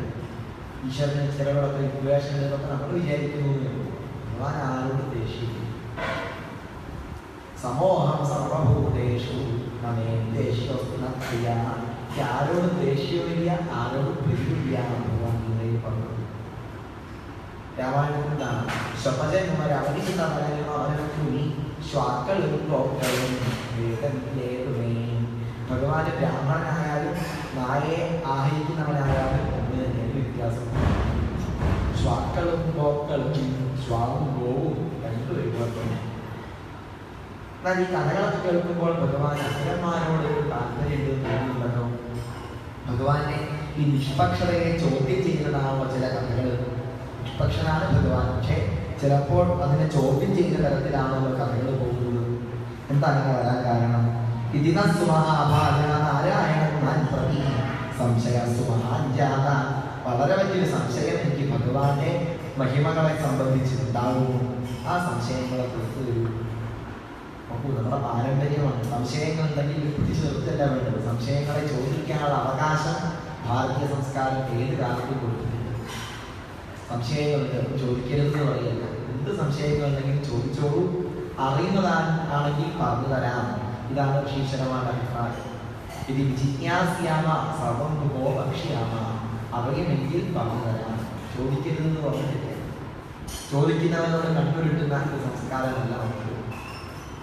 സംശയങ്ങളുണ്ടെങ്കിൽ ചോദിക്കണം. അറിയില്ലെങ്കിൽ പറഞ്ഞു തരും. അറിയില്ലെങ്കിലോ അറിയില്ല എന്ന് പറയുകയും ചെയ്യും. വെറുതെ വിശ്വസിക്കൂ, നിങ്ങൾ ഈശ്വരനെ വിശ്വസിക്കൂ, നിങ്ങൾ ഇങ്ങനെയൊക്കെ പുസ്തകത്തിൽ പറഞ്ഞിട്ടുണ്ട്, അതൊക്കെ കേട്ട് വിശ്വസിച്ചോണം, അങ്ങനെയൊന്നും നമ്മുടെ ഗ്രന്ഥങ്ങളിൽ കാണില്ല. ശ്രീശുഖൻ പറഞ്ഞു, അങ്ങ് വിചാരിക്കുന്ന പോലെയല്ല, ഭഗവാൻ ആരോടും ഇഷ്ടവുമില്ല അനിഷ്ടവുമില്ല എന്ന് പറഞ്ഞത് തന്നെയാണ് ഇത്. പക്ഷെ ആരാണോ ഭഗവാന്റെ തത്വത്തെ അറിയാനായി ശ്രമിക്കുന്നത് അവർക്ക് ഭഗവാന്റെ ആ മഹിമ കൂടുതൽ ലഭിക്കുന്നു, അനുഭവിക്കാൻ കഴിയുന്നു. ഒരു മലയുടെ മുകളിൽ അഗ്നി കത്തുന്നുണ്ട്. അല്ലെ, തീ ഇങ്ങനെ തല കൈക്കോലം കൂടി കൂട്ടി വെച്ച് അഗ്നിയെ സൃഷ്ടിച്ചിട്ടുണ്ട്. താഴെ വളരെ തണുപ്പാണ്. തണുപ്പുള്ളയിടത്ത് ഇരിക്കുന്ന കുറച്ച് ആളുകൾ തീയിൻ്റെ അടുത്തേക്ക് എത്താൻ നോക്കുക. അപ്പൊ തണുപ്പുണ്ട്, തീയിൻ്റെ അടുത്തേക്ക് എത്തി തീ കാവും. അങ്ങനെ തീയിൻ്റെ അടുത്തേക്ക് എത്തുക. തീയിൻ്റെ അടുത്തേക്ക് എത്തുന്നതിനനുസരിച്ച് അഗ്നിയിലെ ആ ഔഷ്ണ്യം അത് അടുത്തെത്തുന്നവർക്ക് അനുഭവിക്കാൻ കഴിയും. തീ ഔഷ്ണ്യത്തെ പ്രദാനം ചെയ്തെന്ന് പറയാൻ കഴിയില്ല. ആരൊക്കെയാണോ തീയിൻ്റെ അടുത്തേക്ക് എത്തിയത് അവർക്ക് ആ ചൂട് കിട്ടും. അതുപോലെ ആലിൻ്റെ അടുത്ത് വന്നിരുന്നാൽ ആലിൻ്റെ ഗുണങ്ങളൊക്കെ ആല് പ്രദാനം ചെയ്യും. നമ്മൾ അങ്ങോട്ട് പോവുകയാണ്. ഈശ്വരത്തിലേക്ക് നമ്മൾ അടുക്കുമ്പോൾ ഈശ്വരന്റെ ആ മഹിമയെ നമുക്ക്, സച്ചിദാനന്ദമാണ് ഈശ്വരൻ, ആ സച്ചിദാനന്ദം നമുക്കും അനുഭവിക്കാൻ കഴിയും. ഭഗവാൻ തന്റെ സച്ചിദാനന്ദം കൊടുക്കില്ല, തന്റെ അടുത്തേക്ക് എത്തുന്നവർക്ക് അനുഭവിക്കാൻ കഴിയില്ല. അതാണ് വാസ്തവം. ഈ ഒരു സംശയം അങ്ങയുടെ മുത്തച്ഛനായ യുധിഷ്ഠിരനുണ്ടായിരുന്നു. നോക്കണം, ഭഗവാനെ ശത്രുവായിട്ട് കണ്ടവർക്ക് വരെ മുക്തി കൊടുത്തിട്ടുണ്ട്. ബന്ധുക്കൾക്ക് മാത്രമൊന്നല്ല, കൃഷ്ണാരാമ ഗോവിന്ദാന്ന് വിളിക്കുന്നവർക്ക് മാത്രമല്ല ഭഗവാൻ മുക്തി കൊടുത്തത്. ശത്രുവായി തന്നെ വിചാരിച്ചവർക്ക് വരെ ഭഗവാൻ മുക്തി കൊടുത്തിട്ടുണ്ട്. നിന്ദിക്കുന്നവരെ പോലും ഭഗവാൻ അനുഗ്രഹിച്ചിട്ടുണ്ട്. മനസ്സിലാക്കണം, ഭഗവാൻ ആരോടും വിദ്വേഷമില്ല. അസുരന്മാരോട് വിദ്വേഷമില്ലാന്ന് മാത്രമല്ല, അസുരപാലകനായ പ്രഹ്ലാദനെ തന്നെ ഭഗവാൻ രക്ഷിച്ചിട്ടുണ്ട്. ഹിരണ്യകശിപുവിനെ വധിക്കാനല്ല ഭഗവാൻ നരസിംഹമൂർത്തിയായി അവതരിച്ചത്. പിന്നെ നിർവൈരായ പ്രശാന്തായ സ്വസുതായ ആത്മനെ പ്രഹ്ലാദായ പ്രഹ്ലാദനെ ബോധിക്കാനായി തോന്നിയ സമയത്താണ് ഭഗവാൻ ഹിരണ്യകശിപുവിനെ കൊല്ലാനായി വന്നത്. അസുരനെ രക്ഷിക്കാനാണ് ഭഗവാൻ അവതരിച്ചത് എന്ന് മനസ്സിലാക്കണം. ഇവിടെ പണ്ടുണ്ടായിരുന്ന ഈ പരീക്ഷിത് രാജാവിന്റെ പിതാമഹനാണ് യുധിഷ്ഠിരൻ. യുധിഷ്ഠിരനുണ്ടായ സംശയം ആദ്യം പറഞ്ഞു. ഭഗവാനെ കുറിച്ച് കുറ്റം പറഞ്ഞ ശിശുപാലനടക്കം മോക്ഷത്തെ പ്രദാനം ചെയ്തു. 108 കുറ്റം പറഞ്ഞ ശിശുപാലന് ഭഗവാൻ സായുജ്യം കൊടുക്കുകയാണ്. യുധിഷ്ഠിരന് കണ്ട സമയത്ത് അത് ആശ്ചര്യമാണ്. നാരദനോട് ചോദിച്ചു, ഭഗവാനെ ചീത്ത വിളിച്ചിട്ടുണ്ടെങ്കിൽ നാവിൽ നിന്ന് പുഴുവരുന്നൊക്കെയാണ് കേട്ടത്. പക്ഷേ ഇത് മുക്തിയാണല്ലോ ശിശുപാലന് കിട്ടിയത്, എന്താ അങ്ങനെ വരാൻ കാരണം? നാരദൻ പറഞ്ഞു, അങ്ങ് വിചാരിക്കുന്നത് പോലെ ഭഗവാന് തന്നെ നിന്ദിക്കുന്നവരോട് പ്രത്യേക ദേഷ്യമില്ല. ഇനി അതല്ല, നിന്ദിക്കാനായി നമ്മൾ പറയുന്ന കാര്യങ്ങളൊക്കെ ഭഗവാനെ ബാധിക്കുമോ? ഭഗവാനെ ബാധിക്കുന്ന വിഷയമാണോ? അഥവാ ഭഗവാനെ സംബന്ധിച്ച് ചീത്തയാണ് പറയാൻ കഴിയുമോ? ഭഗവാനെ ചീത്ത പറയാൻ പറ്റും? അതൊക്കെ ഒരു ചോദ്യമാണ്. ചീത്ത എങ്ങനെയാ പറയുക? ചീത്തത് ആരാണ്? അത് ഈശ്വരൻ തന്നെയല്ലേ. ചെറുത്താനുണ്ടെങ്കിൽ ചെറുത്താനും ആരാ? ബ്രഹ്മം തന്നെ. ധർമ്മം ആരാ? അതും ബ്രഹ്മം തന്നെ. അധർമ്മം ഉണ്ടെങ്കിൽ അധർമ്മവും എന്താണ്? അതും ബ്രഹ്മം തന്നെ. സർവവും ബ്രഹ്മമാകുമ്പോൾ അവിടെ ചീത്ത എന്ന് പറയാൻ കഴിയുമോ? അപ്പൊ നമ്മൾ പറയാം ചീത്ത എഴുതി നായ എന്നൊക്കെയാണ് വിളിക്കുക. ഭഗവാന്റെ നായ, നായ ആരാണ്? നായ ഈശ്വരൻ തന്നെയാണ്. ശ്രീകൃഷ്ണത്തിൽ കാണാം നമ ശ്വഭ്യശ്വപതിഭ്യശ്ചോ നമ. ശ്വാക്കളെയും കൊണ്ട് നടക്കുന്ന ആ ആളുകളുണ്ട്, നായാടിമാർ. അവരുടെയും പതി ആരാണ്? പരമേശ്വര ഊതി തന്നെയാണ്. നായയായിട്ടും നായാടിയായിട്ടും ബ്രാഹ്മണനായും ക്ഷത്രിയനായും ഈ ഏത് രൂപത്തിലിരിക്കുന്നതും ഈശ്വരൻ തന്നെയാണ്. അപ്പൊ ഭഗവാനെ ചീത്ത വിളിക്കാൻ കഴിയില്ല. എന്തും ഭഗവാൻ തന്നെയാണ്. ദുഷ്ടനാന്ന് വെച്ചാൽ ദുഷ്ടനുമാരാ? അത് ഭഗവാൻ തന്നെ. ശിഷ്ടനുമാരാ? അത് ഈശ്വരൻ തന്നെ. അദ്വൈതത്തെ സംബന്ധിച്ച് നല്ലതാണ് ഈശ്വരൻ എന്ന് പറയുന്നില്ല, നന്മ മാത്രമാണ് ഈശ്വരൻ. തിന്മ ഈശ്വരനല്ല. തിന്മ ഉണ്ടോ? അതിന്റെ ചോദ്യമാണ് അടിസ്ഥാനമായിട്ട്. തിന്മ എന്നുള്ള സംഭവം ഉണ്ടോ? ആലോചിച്ച് നോക്കിയാൽ തിന്മ ഇല്ലാന്ന് മനസ്സിലാക്കി. നന്മ ഉണ്ടോ? നന്മയില്ല. അഥവാ നന്മ നന്മ എന്ന് പറയണമെങ്കിൽ എന്തുണ്ടായിട്ടാണ് നന്മ ഉണ്ടായത്? തിന്മ ഉള്ളത് കൊണ്ടല്ലേ നന്മയെ വേർതിരിച്ച് പറയേണ്ടി വന്നത്. അപ്പൊ തിന്മ ഉള്ളത് കൊണ്ടാണ് നന്മയെ വേർതിരിച്ച് പറയേണ്ടി വന്നത്. എല്ലാം ബ്രഹ്മമാണ്. ഒന്നുണ്ടെങ്കിൽ അതിന്റെ ഉണ്മ ബ്രഹ്മമാകുന്നതാണ്. ആ തത്വത്തിലേക്ക് ഉയർത്താൻ തന്നിലെ അനുഭവത്തെ, തന്നിലുള്ള സച്ചിദാനന്ദത്തെ അനുഭവിച്ചു കൊണ്ടിരിക്കുന്ന ഭഗവാന് തന്റെ കുറ്റം പറയുന്നവരോടും വന്ദിക്കുന്നവരോടും ഒക്കെ ഒരു അഭിപ്രായം തന്നെയാണ്. നിന്ദിക്കുന്നവരോട് ദേഷ്യവും വന്ദിക്കുന്നവരോട് സന്തോഷവും ഉണ്ടാവുന്നതായില്ല. ഈ ദേഹമാണ് താൻ വിചാരിക്കുന്നവർക്കാണ്, ദേഹാഭിമാനികൾക്ക് പറഞ്ഞു. ഭഗവാൻ അങ്ങനെ അഭിപ്രായമില്ല. ശരീരത്തിനില്ലാത്ത ഭഗവാന് അങ്ങനെയുള്ള അഭിമാനങ്ങളൊന്നുമില്ല. എങ്ങനെ വിചാരിച്ചാലും തെറ്റൊന്നുമില്ല. കാമ ദ്വേഷ ഭയ സ്നേഹ യഥാഭക്തീശ്വരേവന ആവേശതകം ഹിത്വാ ബഹവസ്തൽകൃതിം ഗതാഃ. കാമത്തോടുകൂടി ഭഗവാൻ വിചാരിക്കാം. ഭഗവാനെ തന്നെ കാമിക്കാൻ വേണം. കാമഭാവത്തിൽ ഭഗവാനെ കാണാം. ദേഷ്യമായി ഭഗവാനെ കാണാം. ദേഷ്യത്തോടെ ഭഗവാനെ വിചാരിക്കാം. ഭയത്തോടെ ഭഗവാനെ വിചാരിക്കാം. സ്നേഹത്തോടുകൂടി ഭഗവാൻ വിചാരിക്കാം. ഇങ്ങനെയൊക്കെ വിചാരിച്ചവർക്ക് അവസാനം ഭഗവത് പദത്തിലേക്ക് എത്താൻ സാധിച്ചിട്ടുണ്ട്. ഗോപ്യത്താത് ഗോപസ്ത്രീകള് പരമാത്മാവായി ഭഗവാനെ കണ്ടില്ല ആദ്യം. പക്ഷെ കണ്ടാൽ നല്ല സുന്ദരനാണ്. ഒരു കാമുകഭാവത്തിലെ ആദ്യം ഗോപസ്ത്രീകൾ ഭഗവാനെ കണ്ടു. കുറച്ച് കഴിഞ്ഞപ്പോഴാണ് അദ്ദേഹം ആരാണ്? പരമാത്മാവാണ്, ബ്രഹ്മമാണ് അവർക്ക് മനസ്സിലായത്. അങ്ങനെ വിചാരിച്ചാലും ഭഗവാനിലേക്ക് എത്താൻ കഴിയും. കംസനോ ഭഗവാൻ ജനിക്കുന്നതിന് മുന്നേ ഭയക്കാൻ തുടങ്ങിയിട്ടുണ്ട്. 8ാമത്തെ കുട്ടി തന്നെ കൊല്ലുവോ. ആ പേടിയോടെ ഭഗവാൻ ഇങ്ങനെ വിചാരിച്ചു. അവസാനം കംസന് മുക്തിക്ക് എത്താൻ കഴിഞ്ഞു. ദേഷ്യത്തോടു കൂടിയാണ് ശിശുപാലൻ, ദന്തവക്രൻ, വിദൂരൻ ഇവരൊക്കെ ഭഗവാൻ വിചാരിച്ചത്. അവർക്കും ഭഗവാനിലേക്ക് എത്താൻ കഴിഞ്ഞു. സംബന്ധ വൃഷ്ണികൾ ബന്ധുവാണ് ഭഗവാനെ വിചാരിച്ചു. അവർക്കും ഭഗവാനിലേക്ക് എത്താൻ കഴിഞ്ഞു. സ്നേഹാത്മൂല്യം പാണ്ഡവരെ, നിങ്ങളൊക്കെ ഭഗവാനെ സ്നേഹത്തോടു കൂടി വിചാരിക്കുന്നു. സ്നേഹത്തോടു കൂടി വിചാരിച്ചാൽ നിങ്ങൾക്കും ഭഗവാനിലേക്ക് എത്താൻ കഴിയും. ഭക്തിയോടുകൂടി ഞങ്ങൾ ഭഗവാനെ, എന്ന് വെച്ചാൽ നാരദ മാത്രമല്ല, നാരദാദി ഋഷിമാരൊക്കെ ഭക്തിയോടെ ഭഗവാനെ വിചാരിക്കുന്നു. ഞങ്ങൾക്കും ഭഗവാനിലേക്ക് എത്താൻ സാധിക്കും. പക്ഷെ നല്ലത് ദേഷ്യത്തോടു കൂടി വിചാരിക്കുന്നതിനേക്കാളൊക്കെ നല്ലതെന്താ? ഭക്തിയോട് കൂടി വിചാരിക്കുന്നതാണ് നമുക്ക് പറയാം. ഭാഗവത്തിൽ എങ്ങനെ പറഞ്ഞുകൊണ്ടിരിക്കാം. ദേഷ്യമായിട്ട് വിചാരിച്ചാലും ഭഗവാനിലേക്ക് എത്തുന്നതിനാ പറഞ്ഞത്. ദേഷ്യമായിട്ട് വിചാരിച്ചാൽ അങ്ങനെ വേണ്ട പോലെ ആവാൻ സാധ്യതയില്ല. അതുകൊണ്ട് നമുക്ക് എന്ത് ചെയ്യാം? ഭക്തിയോട് കൂടി വിചാരിക്കുന്നതാണ് നമ്മളെ സാധാരണക്കാരായ നമുക്ക് നല്ലത്. അപ്പൊ എങ്ങനെയെങ്കിലും ഭഗവാനെ വിചാരിക്കണമെന്നേ ഉള്ളൂ. ഏതെങ്കിലും ഒരു പ്രകാരത്തിൽ മനസ്സ് കൃഷ്ണനിലേക്ക്, പരമാത്മാവിലേക്ക് എത്തണമെന്നേ ഉള്ളൂ എന്ന് പറയുക. ഇത് കേട്ടപ്പോൾ യുധിഷ്ഠിരൻ രാസയാഗം നടന്നുകൊണ്ടിരിക്കുക. അവിടെ വെച്ച് ഭഗവാൻ നരസിംഹാവതാരം, പ്രഹ്ലാദനെ രക്ഷിച്ച ആ നരസിംഹാവതാര കഥ കേൾപ്പിച്ചു തരണമെന്ന് ആവശ്യപ്പെട്ടു. ഇവിടുന്ന് അങ്ങോട്ട് സപ്തമസ്കന്ധം യുധിഷ്ഠിര നാരദ സംവാദമായിട്ടാണ് പോകുന്നത്. അവിടെ രാജസൂയയാഗത്തിൽ ധാരാളം ആളുകൾ പങ്കെടുക്കാനായിട്ട് വന്നിട്ടുണ്ട്. ഭഗവാൻ തന്നെ മുന്നിൽ, ശ്രീകൃഷ്ണ ഭഗവാൻ തന്നെ മുന്നിൽ ഇരിക്കുന്നുണ്ട്. ഭഗവാൻ പറയുന്നുണ്ട് നാരദനോട്, ഞാൻ ഹിരണ്യകശിപുവിന് രക്തമൊന്നും പാനം ചെയ്തിട്ടില്ലേ, വെണ്ണയും പാലൊക്കെ കഴിച്ചിട്ടില്ലാതെ എന്നെ കുറിച്ച് നിങ്ങൾ പറയരുതേ എന്നൊക്കെ പറയുന്നുണ്ട് ഭഗവാൻ. ഭഗവാൻ അവിടെ ഇരുന്നു, നാരദൻ പ്രഭാഷണങ്ങൾ തുടങ്ങി. അപ്പൊ നിങ്ങളെ മുന്നിലിരിക്കുന്ന ഈ ഭഗവാൻ ഉണ്ടല്ലോ, കൃഷ്ണൻ, അദ്ദേഹം തന്നെയാണ് പണ്ട് നരസിംഹമൂർത്തിയായി ലോകത്തെ മുഴുവൻ അത്ഭുതപ്പെടുത്തുന്ന തരത്തിൽ അവതരിച്ചത്. ആ അവതാരം കേട്ടോളൂ എന്ന് പറഞ്ഞാൽ തുടങ്ങി പറയാം.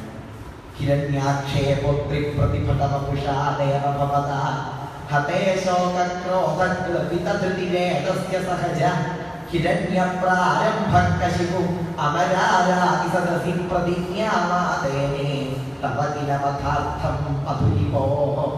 തന്റെ സഹോദരനായ ഹിരണ്യാക്ഷനെ ഭഗവാൻ ഒരു പന്നിയായി അവതരിച്ച് വധിച്ചു എന്നുള്ള വിവരം ഹിരണ്യകശിപു ആണ് അറിഞ്ഞു. അതിന്റെ പേരിൽ അതികഠിനമായ ആ ദേഷ്യം ഭഗവാനോട് അങ്ങനെ വന്നു.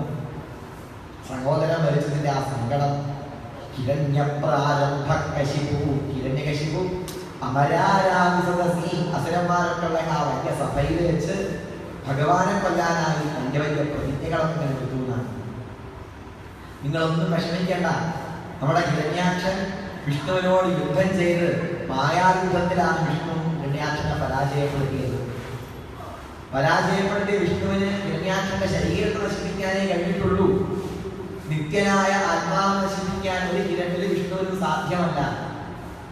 വേദാന്ത തത്വങ്ങളൊക്കെ അവിടെ വെച്ചങ്ങനെ പറഞ്ഞു ഹിരണ്യകശിപു. ഏത് വിഷ്ണു വിചാരിച്ചിട്ടും കാര്യമില്ല നമ്മുടെ ഹിരണ്യാക്ഷന്റെ ആ തത്വത്തെ, ആത്മതത്വത്തെ നശിപ്പിക്കാൻ സാധിക്കില്ല. ശരീരത്തെ നശിപ്പിച്ച ആ വിഷ്ണുവിനെ നിങ്ങൾ വിചാരിക്കേണ്ട, വിഷമിക്കേണ്ട. പ്രതികാരത്തോടു കൂടി ഞാൻ വിഷ്ണുവിനെ കൊല്ലും. പ്രതികാര ചിന്തകളിൽ തളച്ചു നിൽക്കുന്നുണ്ട്. ഈ ശൂലം കണ്ടില്ലേ, ഈ ശൂലം കൊണ്ട് വിഷ്ണുവിന്റെ മാരണം കുത്തിപ്പളത്ത് അതിൽ നിന്ന് ഒഴുകി വരുന്ന ആ രക്തം എന്റെ അനുജന് വേണ്ടി സമർപ്പിക്കും. രുധിരപ്രിയനാണ് ഹിരണ്യാക്ഷൻ. ഹിരണ്യാക്ഷൻ ഏറ്റവും ഇഷ്ടം രക്തമാണ്. നമ്മളൊക്കെ ഇപ്പൊ കുടുംബാലൊക്കെ കയറിയാൽ ജ്യൂസ് വാങ്ങി കഴിക്കില്ലേ, മുന്തിരി നാരങ്ങ ഒക്കെ വാങ്ങി കഴിക്കില്ലോ. ഇയാൾ കയറിയാൽ അവർ ആളുടെ ചോരയാണ് കഴിക്കുന്നത്, ജ്യൂസും നല്ല വേണ്ടത്. നമ്പൂരിക്ക് ചോര തരും, നായന്മാരുടെ ചോര കൂടെ തന്നേക്കും, SNDP-കാരുടെ ചോര കൂടെ തന്നേക്കും. ചോരയാണ് കഴിക്കുക, അതാണ് ആവശ്യം തന്നെ. ആളുടെ ചോരയാണെന്ന് ചോദിക്കുക. അത്രയ്ക്കധികം രക്തം പാനം ചെയ്യുന്നവനാണ്. അത്ര ക്രൂര സ്വഭാവമാണ് ഹിരണ്യാക്ഷനുള്ളത്. അവന്റെ സന്തോഷിപ്പിക്കാൻ ഞാൻ വിഷ്ണുവിന്റെ ചോര തന്നെ ഞാൻ സമർപ്പിക്കും. ഹിരണ്യാക്ഷനെ സന്തോഷിപ്പിക്കാൻ വിഷ്ണുവിന്റെ ചോര തന്നെ ഞാൻ കൊടുക്കുന്നതാണ്. ഇങ്ങനെയൊക്കെ അവർ പ്രതിജ്ഞെടുത്തു. അവിടെ ഹിരണ്യകശിപുവിന്റെ ഹിരണ്യാക്ഷന്റെ ഭാര്യയുണ്ട്, വൃഷാഭാൻ എന്നാണ് പേര്. അമ്മയായ ദേവിയുണ്ട്. അവരോടൊക്കെ പറഞ്ഞു, അമ്പേ വധൂപുത്ര, അല്ലയോ വധൂ, അമ്മേ നിങ്ങൾ ആരും വിഷമിക്കരുത്. ശത്രുവുമായി നേരെ പോരാടി മരിക്കുന്നത് എന്താണ്? അത് വീരസ്വർഗമാണ് പ്രദാനം ചെയ്യുന്നത്. അതുകൊണ്ട് ലോകത്തില് ജന്മം ഉണ്ടെങ്കിൽ ഉറപ്പാണ് മരണം. അതുകൊണ്ട് അമ്മ വിഷമിക്കരുത്, വധു നീ വിഷമിക്കരുത്. ഇത് ലോകത്തിന്റെ ഒക്കെ സ്വഭാവമാണ്. നമ്മളിങ്ങനെ വെറുതെ ഇതിന്റെ കാര്യമില്ല, പ്രതികാരം വീട്ടുക വേണ്ടത്. ഒരു പണ്ടുണ്ടായ ഒരു സംഭവം പറഞ്ഞു. വിശീതര രാജ്യത്തിലുള്ള രാജാവാണ് സുയജ്ഞൻ. സുയജ്ഞൻ യുദ്ധത്തിൽ മരിച്ചു. മരിച്ച സമയത്ത് അവിടെ എല്ലാവരുടെ ബന്ധുക്കളൊക്കെ ഇങ്ങനെ കരഞ്ഞിരിക്കുകയാണ്. ഈ സമയത്ത് യമൻ ഒരു ബാലകനായി വന്ന് അവിടെ കുടികളോടൊക്കെ പറഞ്ഞു, നിങ്ങളിങ്ങനെ കരഞ്ഞിരിക്കരുത്, പ്രതികാരം വീട്ടണം. യമൻ എങ്ങനെയാ പറഞ്ഞത്? പ്രതികാരം വീട്ടണം. എന്താ യമൻ അങ്ങനെ പ്രതികാരം വീട്ടണമെന്ന് പറഞ്ഞാൽ യമന് പിന്നെ പ്രശ്നമില്ലല്ലോ. അവിടുന്ന് പോയിട്ട് പോത്തിന്റെ പുറത്തുനിന്ന് കയറി വരണല്ലോ. ഇവിടുന്ന് തന്നെ ആൾക്കാർ തമ്മിൽ തീർത്തോളല്ലോ. അദ്ദേഹത്തിന് അവിടുന്ന് പോത്തൊക്കെ സ്റ്റാർട്ടാക്കി വേറെ ബുദ്ധിമുട്ടുണ്ട്. ഇതിന് വേറെ എന്തെങ്കിലും പൈസ നിങ്ങൾക്ക് എക്സ്ട്രാ കിട്ടുന്നൊന്നുമില്ല. ഇതിനെ പോത്തിന് സ്റ്റാർട്ടാക്കി പോത്തിന് പോയിട്ട് കയറി വരും വേണം. അതൊന്നും വേണ്ട. അവിടെയുള്ള മനുഷ്യന്മാരെ നമ്മൾ വെച്ച് തീർത്തോളല്ലോ. അതുകൊണ്ടാണ് യമൻ പ്രതികാരം കിട്ടണമെന്നൊക്കെ പറയാൻ കാരണം. ഇതൊന്നും ഭാഗവത്തിന്റെ അഭിപ്രായം. യമൻ പറഞ്ഞിട്ട് വേണേ സ്വീകരിക്കണം. നമുക്ക് ലോകത്തിന് ഹിതമാവുന്ന കാര്യമാണെങ്കിൽ നമ്മൾ സ്വീകരിക്കേണ്ട ആവശ്യമുള്ളൂ. എന്നെ പറഞ്ഞു, നിങ്ങളിങ്ങനെ കരയരുത്. പതിച്ചുതം ഇഷ്ടരക്ഷിതം ഗൃഹേസ്ഥിതം തദ്വിഹതം വിഹശ്യതി. ഇതൊക്കെ വളരെ പ്രധാനപ്പെട്ട ആശയമാണ്. പതിച്ചുതം അകത്ത് കയറി അടച്ച് ഒതുങ്ങി നിന്നു വിചാരിച്ചിട്ട് കാര്യമൊന്നുമില്ല. മരണം അകത്തേക്ക് കയറി. പതിച്ചുതം ഇഷ്ടരക്ഷിതം ഗൃഹേസ്ഥിതം. വഴിയിൽ മാത്രമേ മരണം ഉണ്ടാവൂ എന്ന് വിചാരിക്കേണ്ട. നടന്നു പോകുമ്പോൾ മാത്രമല്ല മരണം വരിക, എങ്ങനെ വേണമെങ്കിലും വരാം. പാമ്പ് കടിച്ചാൽ മാത്രമല്ല മരിക്കുക, ചെരുപ്പ് കടിച്ചാലും മരിക്കണം. പറയുന്ന ഒരു ശ്ലോകത്തില് ചെരുപ്പിട്ടുതാതൻ കുറഞ്ഞൊന്നുകാൻ ലാത്തി തിരിച്ചങ്ങു വന്ന ദൂരുന്ന നേരം ചെരുപ്പ് ഇട്ടിട്ട് ഇങ്ങനെ നടന്ന് അച്ഛൻ തിരിച്ച് വീട്ടിലേക്ക് വന്നതാണ്. അത് ഊരുന്ന നേരം എന്താണ്ടായത്? അഭിപ്രായമൽപ്പം ക്ഷതം കണ്ടു കാലിൽ ചെറുതായിട്ട് ക്ഷതം കാലിന്റെ മുന്നിലുണ്ട്. അതങ്ങൾ വളർന്നു വന്നു പഴുപ്പായി അവസാനം കാല് മുറിക്കേണ്ട അവസ്ഥയിലെത്തി. ചുരുക്കത്തിൽ 2 മാസം കൊണ്ട് ആള് മനുഷ്യൻ മരിച്ചു. വിട്ടു മരിക്കാൻ എപ്പോഴും ആവാം. പുറത്തുകൂടെ നടന്നാൽ മാത്രമേ മരിക്കുന്നില്ല. അകത്തേക്ക് വരാൻ മരണം വരാം. വീടിൻ്റെ ഉള്ളിൽ വേണമെങ്കിൽ മരണം വരാം. അതുകൊണ്ട് നിങ്ങളിങ്ങനെ ദുഃഖിച്ചിരിക്കരുത് എന്നൊക്കെ യമൻ ഉപദേശിച്ചു കൊടുത്തു. അപ്പൊ ആ യമന്റെ അഭിപ്രായത്തെ നമ്മൾ സ്വീകരിക്കണം. പ്രതികാരം വീണ്ടും വേണം, ദുഃഖം ഉണ്ടാവുകയും ചെയ്യരുത്. അതുകൊണ്ട് വിഷ്ണുവിനോട് ഞാൻ പ്രതികാരം വീട്ടും.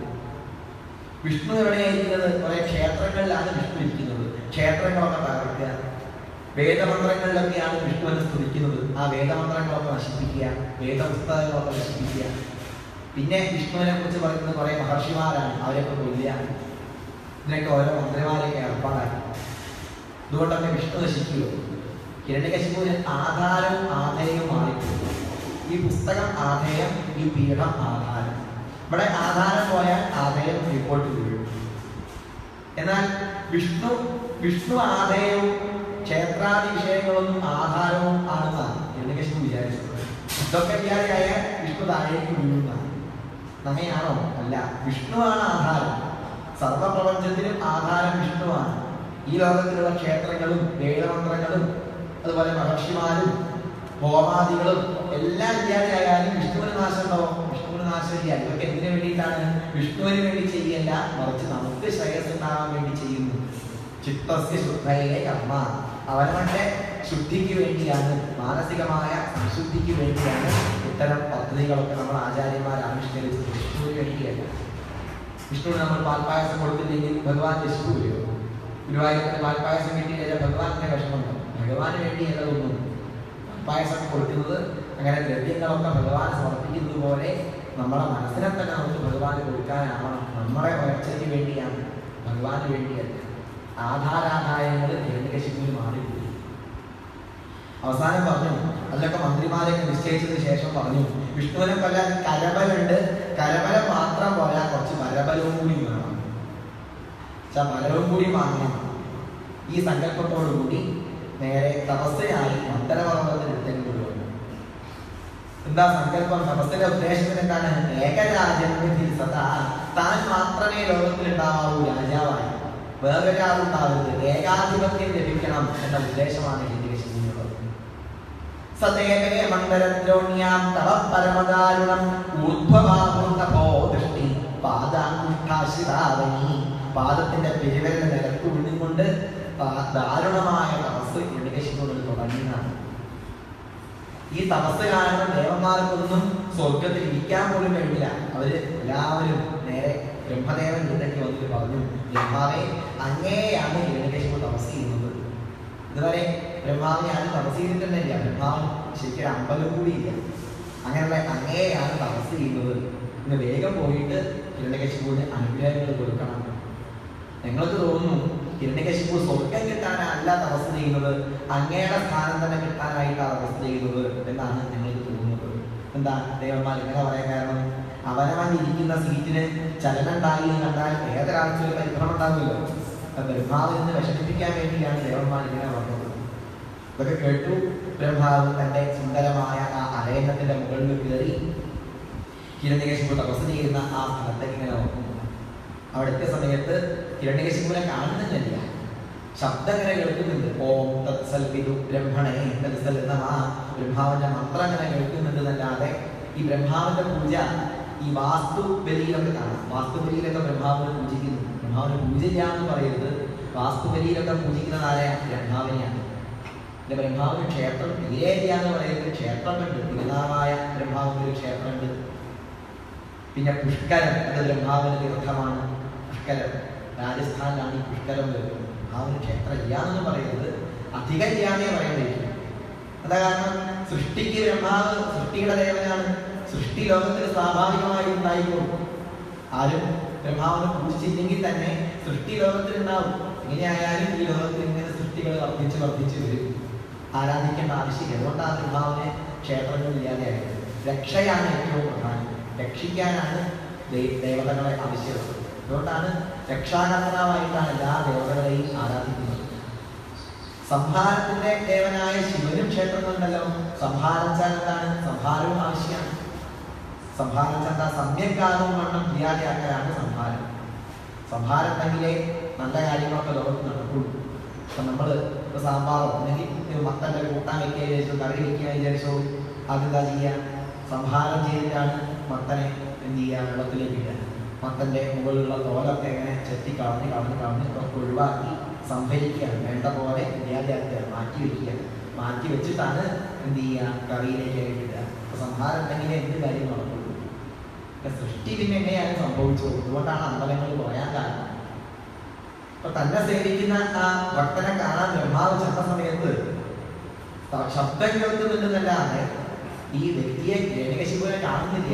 കാരണം എന്താ? അദ്ദേഹത്തിന്റെ ദേഹം മുഴുവൻ അവിടെ മുഴുവൻ എന്തായിട്ടുണ്ട്? ദേഹം മുഴുവൻ ഈ ഉറുമ്പ് കഴിച്ചിട്ടുണ്ട്. ഉറുമ്പ് കഴിച്ചു. പത്നീകത്തുള്ള കീചകൈ ദേഹത്തിന്റെ മുകളിൽ കൂടെയൊക്കെ പുറ്റ് വന്ന് മുണ്ടിയിട്ടുണ്ട്. ഗുരുനാഥൻ പറയാറുണ്ട്, ഈ ബ്രഹ്മാവ് വരാൻ 6 മാസം കൂടി കഴിഞ്ഞിരുന്നെങ്കിൽ പിന്നെ നരസിംഹാവതാരം വേണ്ടി വരികയായിരുന്നു. ഇപ്പോഴത്തെ കല്യാണക്കാരുടെ കഥ കഴിഞ്ഞു ഉറപ്പാണ്. 6 മാസത്തിൽ കഴിഞ്ഞിട്ട് ആ ബ്രഹ്മാവ് വന്നു വിചാരിക്കുക നരസിംഹത്തിന് ഞാൻ കഷ്ടപ്പെട്ട് അവതരിക്കേണ്ട ആവശ്യമൊന്നുമില്ല. കാരണം അദ്ദേഹത്തിന്റെ ജീവൻ ഇരിക്കുന്നത് എവിടെയാണ്?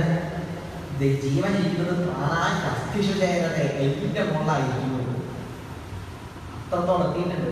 ബ്രഹ്മാവ് എഴുന്നേൽക്കൂ ഒക്കെ പറഞ്ഞു. അവസാനം തന്റെ കമണ്ടലിലുള്ള ജലം കയ്യിലേക്കാക്കി ജപിച്ചങ്ങൾ തളിച്ചു എന്നാണ്. ആ തളിക്കലാണ് കഴിഞ്ഞപ്പോഴേക്കും പിന്നെ കഥന്ന് പറയേണ്ട.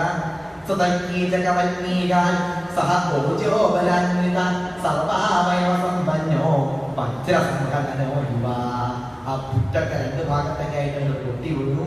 അതിനുള്ളിൽ നിന്ന് ഒരു യുവാവായിക്കൊണ്ട് ഹിരണ്യകശിപു എഴുന്നേറ്റ് അങ്ങനെ വന്നു. ബ്രഹ്മാവിന്റെ കാൽക്കൽ നമസ്കരിച്ചു. ബ്രഹ്മാവിനെ തുതിക്കുകയാണ്. സാക്ഷാത് ഈശ്വരൻ തന്നെയായിട്ട് കണ്ടിട്ടാണ് ബ്രഹ്മാവിനെ തുതിച്ചത്. എന്തൊക്കെയാ പറഞ്ഞത്? ഈ ലോകത്തിൽ ചന്ദ്രനില്ല, സൂര്യനില്ല, നക്ഷത്രങ്ങളില്ല, ഇതൊന്നുമില്ലാത്ത കാലത്ത് ഇവയെ മുഴുവൻ സങ്കല്പമാത്രത്താൽ സൃഷ്ടിച്ചത് ഏതൊരു ശക്തിയാണോ അങ്ങനെയുള്ള അവിടത്തേക്കായിക്കൊണ്ട് വന്ദനം. നമ്മ ആദ്യായ ബീജായ ആദ്യത്തെ ബീജമാണ് അവിടുന്ന്. ജ്ഞാനവിജ്ഞാനമൂർത്തയെ ജ്ഞാനം കൊണ്ടും അപരോക്ഷാനുഭൂതിയാലും അറിയേണ്ടത് ആരെയാണ്? അവിടുത്തെ തന്നെയാണ്. പ്രാണേന്ദ്രിയമനോ ബുദ്ധികാരേ അവ്യക്തിനീയുഷേ. ഈ പ്രാണാദികളെ മുഴുവൻ പ്രവർത്തിപ്പിക്കുന്ന തത്വം പ്രാണസ്യ പ്രാണ, പ്രാണന്റെയും പ്രാണനാണ് അവിടുന്ന്. ബ്രഹ്മാവ് പറയുന്നുണ്ട്, ഇത് ഞാനല്ല മോനെ എന്ന് പറഞ്ഞു നോക്കുന്നുണ്ട്. ഇയാൾ കേൾക്കട്ടെ, സ്തുതിച്ചുകൊടുക്കുകയാണ്, നിർത്താതെ സ്തുതിക്കുകയാണ്. അവസാനം ഹിരണ്യകശിപു ചോദിച്ചു, എനിക്ക് യോജിക്കുന്ന ഞാൻ സങ്കല്പിക്കുന്ന വരങ്ങളൊക്കെ തരാൻ തന്നെയല്ലേ എന്നോടേക്ക് വന്നത്? അങ്ങനെയാണെങ്കിൽ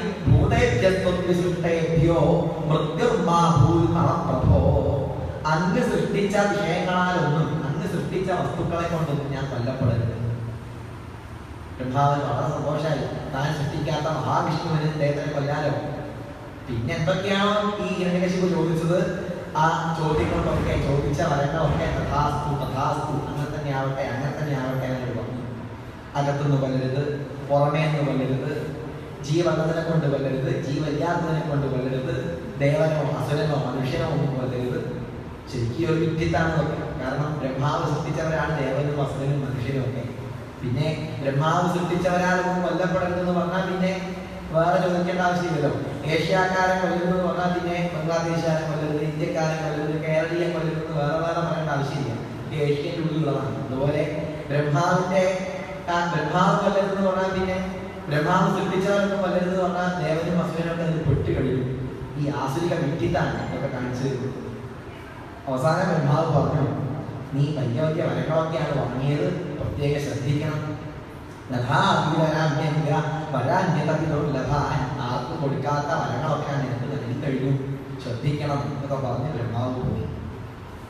ഹിരണ്യകശിപു തിരിച്ച് തന്റെ സ്ഥലത്തേക്ക് എങ്ങനെ എത്തി നോക്കണേ. കൊല്ലാൻ ആരുമില്ല, തന്നെ തടയാൻ ഒരാളും ഉണ്ടാവില്ല എന്ന് പറഞ്ഞ അന്നാമത് അവസ്ഥ മനുഷ്യന്റെ. തനിക്ക് നാശമില്ലാന്ന് പറഞ്ഞ അന്നാമത് അവസ്ഥ. കാലത്താലും ദേശത്താലും വ്യക്തികളാലും കർത്താവിനെ കൊണ്ടും നശിക്കില്ല എന്ന് പറഞ്ഞ അന്നാമത് അവസ്ഥ. ഇതാണ് ഇവിടെ കാണിക്കുന്നത്. കാലത്താൽ കൊല്ലപ്പെടില്ല, രാവും പകലൊന്നും കൊല്ലരുത് എന്ന് പറഞ്ഞു. ദേശം, അകം, പുറം എന്നൊക്കെ ദേശത്തിന്റെ സങ്കല്പം. അവയെ ദേശത്താലും ഒരു ദേശത്തു നിന്നും കൊല്ലാൻ കഴിയില്ല. പിന്നെ കർത്താവ് ദേവനോ അസുരനോ മനുഷ്യനോ ഒന്നും കൊല്ലില്ല. ഇങ്ങനെയൊക്കെ ഒരവസ്ഥ നമുക്ക് വന്നാൽ നമ്മളെ കഥ ഉണ്ടായിരിക്കും. നമ്മൾ ചിലപ്പോൾ ഹിരണ്യകശിപുവിനേക്കാൾ ഏമന്മാരാണ്, ഉറപ്പാണ്. പല പേടിയുള്ളത് കൊണ്ടല്ലേ മാന്യന്മാരായിരിക്കുന്നത്, പേടിയുള്ളത് കൊണ്ടാണ്. ഒരു കർത്താവിനും ഒരു ക്രിയയ്ക്കും തന്നെ ഒന്നും ചെയ്യാൻ സാധിക്കില്ല എന്ന് പറഞ്ഞാൽ, ഒരു ദേശത്തിൽ വെച്ചിട്ടും ഒന്നും ചെയ്യാൻ കഴിയില്ല എന്ന് പറഞ്ഞാൽ നമ്മളൊക്കെ അവസ്ഥ ഉണ്ടാവും. അഭിമാനവും അഹങ്കാരവും വർദ്ധിച്ച് സകല ലോകത്തെയും ഭയപ്പെടുന്നവരായി തീർന്നില്ലെങ്കിൽ ഏർപ്പെടുള്ളൂ. എല്ലാവരും ആവുന്നതല്ല, പലരും അങ്ങനെയാവും. അർദ്ധരാത്രി സൂര്യൻ ഉദിച്ചാൽ ചോദിക്കുന്നില്ലേ ഒരു ചിന്തയിൽ, അർദ്ധരാത്രി എങ്ങാനും സൂര്യൻ ഉദിച്ചാൽ പല മാന്യന്മാരും ആരാവും, അമാന്യന്മാരായി ഉണ്ടാവും. അതുപോലെയാണ് ഹിരണ്യകശിപുവിന് മാത്രമല്ല, അങ്ങനത്തെ അവസ്ഥ വന്നാൽ നമ്മളും അതുപോലെയൊക്കെ ആവാം. എല്ലാവരും ആവുന്നതല്ല. ഹിരണ്യകശിപു നേരെ പോയത് സ്വർഗത്തിലേക്കാണ്. സ്വർഗത്തിലുള്ള ദേവന്മാരെയൊക്കെ അങ്ങനെ പിടിച്ചു ബന്ധിച്ചു. അസുരന്മാരെ മുഴുവൻ തന്റെ അടിമകളാക്കി, മനുഷ്യന്മാരെ മുഴുവൻ തന്റെ കീഴിലാക്കി. ആരും നാമം ജപിക്കരുത്, നാരായണ നാമം ജപിക്കുക പോലും അരുത്. ജപിക്കുകയാണ് എന്ത് ജപിക്കാം? ഹിരണ്യായ നമഃ മാത്രം ജപിക്കാം. ദേവന്മാരൊക്കെ ഹിരണ്യകശിപു എവിടെയാണോ നിൽക്കുന്നത് അവിടേക്ക് തിരിഞ്ഞുകൊണ്ടായിരുന്നു അന്ന് സന്ധ്യാവന്തനം ചെയ്തിരുന്നതാണ്.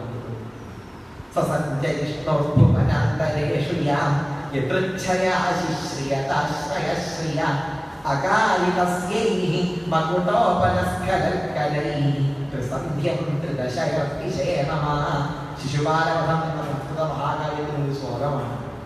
ഈ ഹിരണ്യകശിപു നിൽക്കുന്നിടത്തേക്ക് നോക്കിക്കൊണ്ടാണ് ദേവന്മാര് പോലും തർപ്പണങ്ങളൊക്കെ ചെയ്തിരുന്നതെന്നാണ്. അത്രയ്ക്കും ശക്തനായിരുന്നു. ലോകത്തെ മുഴുവൻ കിട്ടിക്കിട്ടാന്ന് ഉറപ്പിച്ചുകൊണ്ട് കുറച്ചു കാലം ഹിരണ്യകശിപു തന്നെ ഭരിച്ചു. പക്ഷേ ഈ ലോകം മുഴുവൻ തന്റെ കയ്യിലേക്ക് എത്തിയിട്ടും സ്വന്തം ഇന്ദ്രിയങ്ങളെ ജയിക്കാൻ കഴിയാത്തത് കൊണ്ട്, അവനവനെ ജയിക്കാൻ സാധിക്കാത്തതിന്റെ ഫലമായി എന്തായി? തൃപ്തി ഉണ്ടാക്കില്ല. എന്തൊക്കെ കിട്ടിയിട്ട് സന്തോഷം. മഹാഭാരതത്തിൽ പറയുന്നുണ്ട്, 1000 തവണ 1000 ആളുകളെ ഒരേ സമയത്ത് തോൽപ്പിക്കുന്നവനേക്കാൾ കേമൻ, 1000 പ്രാവശ്യം 1000 പേരെ പോരിൽ 1000 പ്രാവശ്യം 1000 പേരെ പോരിൽ തോൽപ്പിക്കുന്നവനേക്കാൾ ശ്രേഷ്ഠൻ തന്നെത്താൻ ജയിപ്പവൻ. അവനവന്റെ കണ്ണിനെയും അവനവന്റെ മൂക്കിനെയും മനസ്സിനെയും അന്തബാഹ്യ കരണങ്ങളെ ജയിക്കാൻ കഴിയുന്നവനാണ് മണ്ണിൽ ഉന്നതപദം. ഈ ഭൂമിയിൽ ഉന്നതമായ പദത്തിലേക്ക് എത്താൻ സാധിക്കുന്ന. അല്ലെങ്കിലോ എത്ര ഇന്ദ്രിയങ്ങൾ ജയിക്കാൻ കഴിയുന്നില്ലെങ്കിൽ എന്തൊക്കെ കിട്ടിക്കഴിഞ്ഞാൽ സമാധാനം ഉണ്ടാവില്ല. കുറച്ച് ദിവസം മുമ്പുള്ള പത്രത്തിൽ കണ്ടിട്ടുണ്ടായിരുന്നു, ലോകത്തിലെ ഏറ്റവും സ്വത്തുള്ള ഒരു മനുഷ്യൻ ആഫ്രിക്കയിൽ 10 സെന്റ് സ്ഥലം വാങ്ങി. ന്യൂയോർക്കിലും പാരീസിലും ഒക്കെ സ്ഥലമുള്ള ആളാണ്. ആഫ്രിക്കയിലെ ഒരു മൂലയിൽ 10 സെന്റ് സ്ഥലം വാങ്ങി. ആഫ്രിക്കയിൽ 10 സെന്റ് സ്ഥലം വാങ്ങിയാൽ മതിയായോ? മതിയാവില്ല. കഴിഞ്ഞാൽ പിന്നെ ഈ അന്റാർട്ടിക്കയിലെ സ്ഥലം കിട്ടില്ല. അതാണ് കിട്ടിയാൽ അതും വാങ്ങണമെന്നുണ്ടാവും. പിന്നെ എല്ലാ രീതിയിലും എറണാകുളത്ത് ഒരു ഫ്ലാറ്റായി, എറണാകുളത്ത് ഫ്ലാറ്റായിരുന്നു. ബാംഗ്ലൂർ ഒരു ഫ്ലാറ്റ് ഉണ്ടാകേണ്ട, ബാംഗ്ലൂർ ഒരു ഫ്ലാറ്റായി. അത് കഴിഞ്ഞാൽ ബോംബെയിൽ ഒരു ഫ്ലാറ്റ് ഉണ്ടാകേണ്ട, ബാംഗ്ലൂരിൽ ബോംബെയിലൊക്കെ ഫ്ലാറ്റ് ആയിരുന്നു. മദ്രാസിലും ആവാം. ഇവിടെയൊക്കെ ഓരോ ഫ്ലാറ്റ് ഉണ്ടായാലും സന്തോഷമാവില്ല. ആർക്ക്? ഇന്ദ്രിയങ്ങൾ ജയിക്കാത്തവർക്ക് എത്ര കിട്ടിയാലും സന്തോഷമാവില്ല. അതാണ് ഹിരണ്യകശിപുവിനെയും ബാധിച്ചത്. പിന്നെ ഭഗവാൻ നമുക്ക് പല വരങ്ങളും നൽകിയിട്ടുണ്ട്. ചിലർക്ക് സൗന്ദര്യം നൽകിയിട്ടുണ്ട്, ചിലർക്ക് ബുദ്ധി നൽകിയിട്ടുണ്ട്, ശക്തി നൽകിയിട്ടുണ്ട്. ഈ വരങ്ങളെ കൊണ്ടൊക്കെ ഭഗവാനെ സന്തോഷിപ്പിക്കാനാവണം. ഭഗവാൻ നൽകിയ വരങ്ങളെ കൊണ്ട് ഭഗവാനെ സന്തോഷിപ്പിക്കാനായിട്ടാണ് ശ്രമിക്കേണ്ടത്. കാളിദാസൻ പറയുന്നില്ലേ, ആപഞ്ഞാതി പ്രശമന ഫല സമ്പത്തോ ഹ്യുത്തമാനാം. ഉത്തമന്മാര് അവർക്ക് ലഭിക്കുന്ന സമ്പത്തിനെ കൊണ്ട് ആപത്തിൽപ്പെടുന്നവരെ സേവിക്കാനായിട്ട് ഉപയോഗിക്കുന്നു. നേരെ മറിച്ച് ഈ ഹിരണ്യകശിപുനെ പോലുള്ളവരോ അവർക്ക് ഭഗവാൻ നൽകിയ സമ്പത്തിനെ എന്ത് ചെയ്യുന്നു? ലോകത്തെ വിഷമിപ്പിക്കാൻ, ഭയപ്പെടുത്താനായിട്ട് ഉപയോഗിക്കുന്നു. അതുകൊണ്ടാണ് ഹിരണ്യകശിപുവും രാവണനൊക്കെ നശിക്കാൻ കാരണമായത്. ഇതൊക്കെ ഒരേ ഗ്രൂപ്പിൽപ്പെട്ടവരാണ്. തങ്ങൾക്ക് ലഭിച്ച അനുഗ്രഹത്തെ ലോകത്തിനെ വിഷമിപ്പിക്കാനായിട്ട് ഉപയോഗിച്ചു. അതുകൊണ്ടാണ് നാശം ഉണ്ടായത്. കുറച്ചു കാലം കഴിഞ്ഞു ദേവന്മാര് ഭഗവാന്റെ പോയി പറഞ്ഞു, ഭഗവാനെ ഞങ്ങളുടെ കാര്യം വലിയ കഷ്ടമാണ്, ഹോമമോ പൂജയോ ഒന്നും നടക്കുന്നില്ല, എന്താ നിങ്ങൾ ചെയ്യുക? ഭഗവാൻ പറഞ്ഞു, വിഷമിക്കേണ്ട. യഥാ ദേവേഷു വേദേഷു ഗോഷു വിപ്രേഷു സാധുഷു ധർമ്മേണ വിദ്വേഷ സവാശു വിനശ്യതി.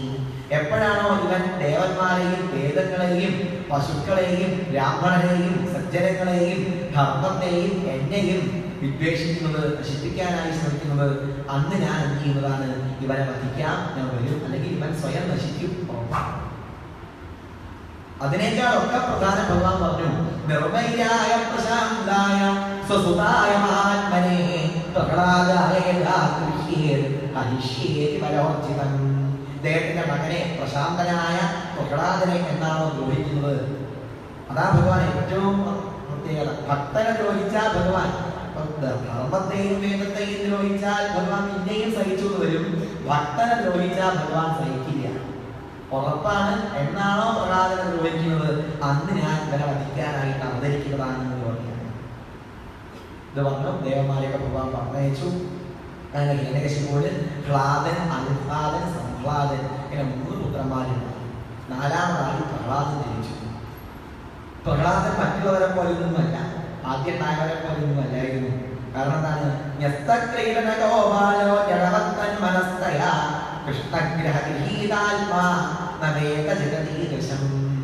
ഈ ജഗത്തിൽ മുഴുവൻ കൃഷ്ണനുണ്ട്. കൃഷ്ണൻ മനസ്സിൽ ആവേശിച്ചുകൊണ്ടാണ് പ്രഹ്ലാദൻ ഉണ്ടായ സമയത്ത് തന്നെ കൃഷ്ണനെ അത് ആവേശിച്ച് കഴിഞ്ഞിട്ടുണ്ട്. കാരണം എവിടെ നോക്കിയാലും കൃഷ്ണൻ തന്നെ കണ്ടുകൊണ്ടാണ് പ്രഹ്ലാദൻ. ഇരിക്കുമ്പോഴും നടക്കുമ്പോഴും കിടക്കുമ്പോഴും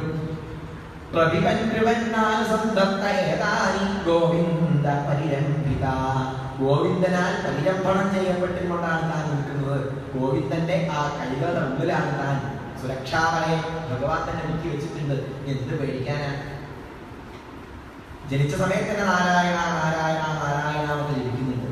വേറെ ആരെയും കുട്ടിയായിരുന്നെങ്കിൽ ഹിരണ്യകശിപു ഉറപ്പാണ് ഈ മുളകൊക്കെ ഉടയ്ക്കുമ്പോൾ ഞങ്ങൾ ഉടച്ച് കളഞ്ഞേനെ. തന്റെ കുട്ടിയായതോട് കൊല്ലാനും വേണ്ട. കുറച്ചങ്ങട് കഴിഞ്ഞപ്പോഴേക്കും അവ്യക്തമായി ജപിച്ചിരുന്ന ആ ശബ്ദം, നാമശബ്ദം കൂടുതൽ വ്യക്തമാവാൻ തുടങ്ങി. ഹരേ നാരായണ ഹരേ നാരായണ ഹരേ നാരായണ. ഉച്ചത്തിൽ പ്രഹ്ലാദനെ ജപിക്കുകയാണ്. ഏതൊരു ഭഗവാന്റെ നാമമാണോ രാജ്യത്തിലോ കൊട്ടാരത്തിലോ ആരും ജപിക്കരുത് എന്ന് പറഞ്ഞ് നിരോധിച്ചത്, ആ നാമം തന്റെ കൊട്ടാരത്തിൽ തന്റെ പുത്രൻ അങ്ങനെ ജപിച്ചപ്പോഴേക്കും ഹിരണ്യകശിപു അവിടെ പരാജയപ്പെട്ടു പോയി. എന്താ ചെയ്യാ? അവസാനം പ്രഹ്ലാദനെ അവിടെ വിദ്യാലയം അവിടെ കൊണ്ടുപോയി ചേർത്ത്. അവിടുത്തെ പ്രിൻസിപ്പാളാണ് ശുക്രാചാര്യൻ. ശുക്രാചാര്യൻ വേഗം ജൂഡിക്ക് പോയിട്ടാണ്. കാരണം ഇതുവരെ ഈശ്വരത്തിനൊക്കെ പഠിപ്പിച്ചത്. ഇനിയിപ്പോ ഈശ്വരൻ ഇല്ലാതെ പഠിപ്പിക്കണം. ഒരു 5 കൊല്ലത്തേക്ക് ലോകി വഴി കൊടുത്ത് അദ്ദേഹം പോയി. ചണ്ടൻ അമർക്കൻ 2 മക്കളുണ്ട്. മക്കളോട് പറഞ്ഞു എന്ത് വേണമെങ്കിൽ പഠിപ്പിച്ചോളൂ, മാസം ശമ്പളം കിട്ടുന്നുണ്ടോ നോക്കിയാൽ മതി, അതൊന്നും നോക്കണ്ട. അങ്ങനെ പഠിപ്പിക്കാനൊക്കെ തുടങ്ങി ചണ്ടൻ അമർക്കനും. പ്രഹ്ലാദനോട് പറഞ്ഞത് 3 വർഗമേ ഉള്ളൂ, ത്രിവർഗം മാത്രമേ ഉള്ളൂ. ത്രിവർഗം ചേരാൻ ധർമ്മം, അർത്ഥം, കാമം. അതിൽ ആദ്യത്തെ ധർമ്മത്തിന് വലിയ പ്രാധാന്യമൊന്നുമില്ല. പ്രധാനമായിട്ടുള്ളതൊക്കെയാണ് അർത്ഥവും കാമവും. 2 പുരുഷാർത്ഥം, 2 വർഗങ്ങളേ ഉള്ളൂ. അർത്ഥച്ച സമ്പത്ത് ഉണ്ടാക്കുക, കാമക്ക ആഗ്രഹം, ധാരാളം പണം ഉണ്ടാക്കുക. പിന്നെന്താണ്? ധർമ്മം ഒന്നും വേണ്ട, അങ്ങോട്ട് ജീവിക്കണ്ടേ, എങ്ങനെ വേണേ ജീവിക്കുക. ധർമ്മമൊന്നും വേണ്ട, ആവശ്യമില്ല. മോക്ഷം വേണ്ടേ വേണ്ട, മോക്ഷത്തെക്കുറിച്ച് സങ്കല്പിക്കുന്ന ചെയ്യണ്ട. ഇവിടെ എന്താ വേണ്ടത്? സുഖമായിട്ട് അങ്ങനെ ജീവിക്കുക. മറ്റുള്ളവർക്ക് തന്റെ സുഖത്താൽ മറ്റുള്ളവർക്ക് വിഷമുണ്ടാവുമെന്ന് ആലോചിക്കണ്ട. ധർമ്മചാന്താണ് തന്റെ സുഖത്തിനായി തന്റെ കാമത്തിനായി പരിശ്രമിക്കുന്ന സമയത്ത് മറ്റുള്ളവർക്ക് ദുഃഖം ഉണ്ടാവാതിരിക്കാൻ നോക്കണം. അവിടെ എന്താണ്? മൂല്യങ്ങൾക്ക് പ്രാധാന്യമുണ്ട്. ധർമ്മത്തിനും അർത്ഥവും ഒക്കെ എവിടെയാണ് നിൽക്കുന്നത്? മൂല്യത്തിലാണ്. അർത്ഥവും കാമവും ഒക്കെ നിൽക്കുന്നത് എവിടെയാണ്? ധർമ്മത്തിലാണ്, മൂല്യങ്ങളിലാണ് ഇരിക്കുന്നത്. ഇവിടെ അർത്ഥവും കാമവും മാത്രമേ ഉള്ളൂ. ധാരാളം പണം ഉണ്ടാക്കുക, ധർമ്മത്തിനനുസരിച്ചേ പണം ഉണ്ടാക്കാവുന്നില്ല. സ്മഗ്ലിംഗ് ആയാലും കുഴപ്പമൊന്നുമില്ല. ഇങ്ങനെ വേണേൽ പണം ഉണ്ടാക്കുക. എന്നിട്ടോ അടിച്ചു പൊളിച്ച് ജീവിക്കും. ഇന്നത്തെ ഭാഷയെ പറയുകയാണെങ്കിൽ അടിപൊളി എന്ന് പറയുന്നത് അടിപൊളി ജീവിതം. ഋണം കൃത്വാക്രമം കടം വാങ്ങിയിട്ടായാലും മറ്റുള്ളവരെ പറ്റിച്ചിട്ടായാലും നല്ല നെയ്യൊക്കെ കൂട്ടിയിട്ട് ഉപയോഗിക്കുക. അതാണ് ചാർവാകം എന്ന് പറഞ്ഞാൽ. ചാർവാക ദർശനത്തിൽ എന്ന് പറഞ്ഞാൽ എന്താണ്? ധർമ്മത്തിന് പ്രാധാന്യം കൊടുക്കാതെ ജീവിക്കുക. അതിനാണ് ചാർവാകം എന്ന് പറയുക. ഈ ചാർവാകം എന്നുള്ള പേരിന് വരാൻ കാരണം ഇങ്ങനെയൊക്കെ പറഞ്ഞാൽ ജനങ്ങൾക്ക് చాలా സന്തോഷമാണ്. എല്ലാവരുടെ ഉള്ളിൽ സന്തോഷമുള്ള കാര്യമാണ്. ധർമ്മമൊക്കെ നോക്കണം എന്ന് പറയുമ്പോഴാണ് വിഷമം. ധർമ്മം ഒന്നും വേണമെന്നില്ല എന്ന് പറഞ്ഞാലോ ചെവിയിലൂടെ കേൾക്കാൻ തന്നെ സുഖമുള്ള കാര്യമാണ്. ചാരുവായ ആശയങ്ങളാണ്. അതുകൊണ്ടാണ് ആ ദർശനത്തിന് ചാർവാകം എന്നുള്ള പേരിന്റെ കിട്ടാൻ. ഇങ്ങനെ പഠിപ്പിച്ചു പ്രഹ്ലാദനെ. അതാ പറഞ്ഞു അതെല്ലാം 4 പുരുഷാർത്ഥമുണ്ടല്ലോ, ധർമ്മം, അർത്ഥം, കാമം, മോക്ഷം എന്നല്ലേ. ഇവിടുത്തെ സിലബസിൽ അതൊന്നുമില്ല. ഇവിടെ 2 പുരുഷാർത്ഥേ ഉള്ളൂ. ധർമ്മവും ഇല്ല, മോക്ഷവും ഇല്ല, അർത്ഥകാമം മാത്രമേ ഉള്ളൂ. കുറച്ച് ദിവസം അങ്ങനെ കഴിഞ്ഞു. പരീക്ഷാകാലത്തെയായി. പരിശോധിക്കാനൊക്കെ ഹിരണ്യകശിപു പ്രഹ്ലാദനെ വിളിച്ചു. പ്രഹ്ലാദ നീ ഇത്രയും കാലം എന്തൊക്കെയാ പഠിച്ചത്, എന്തെല്ലാം കാര്യങ്ങളാ പഠിച്ചത് എന്ന് ചോദിച്ചു. പ്രഹ്ലാദൻ പറഞ്ഞു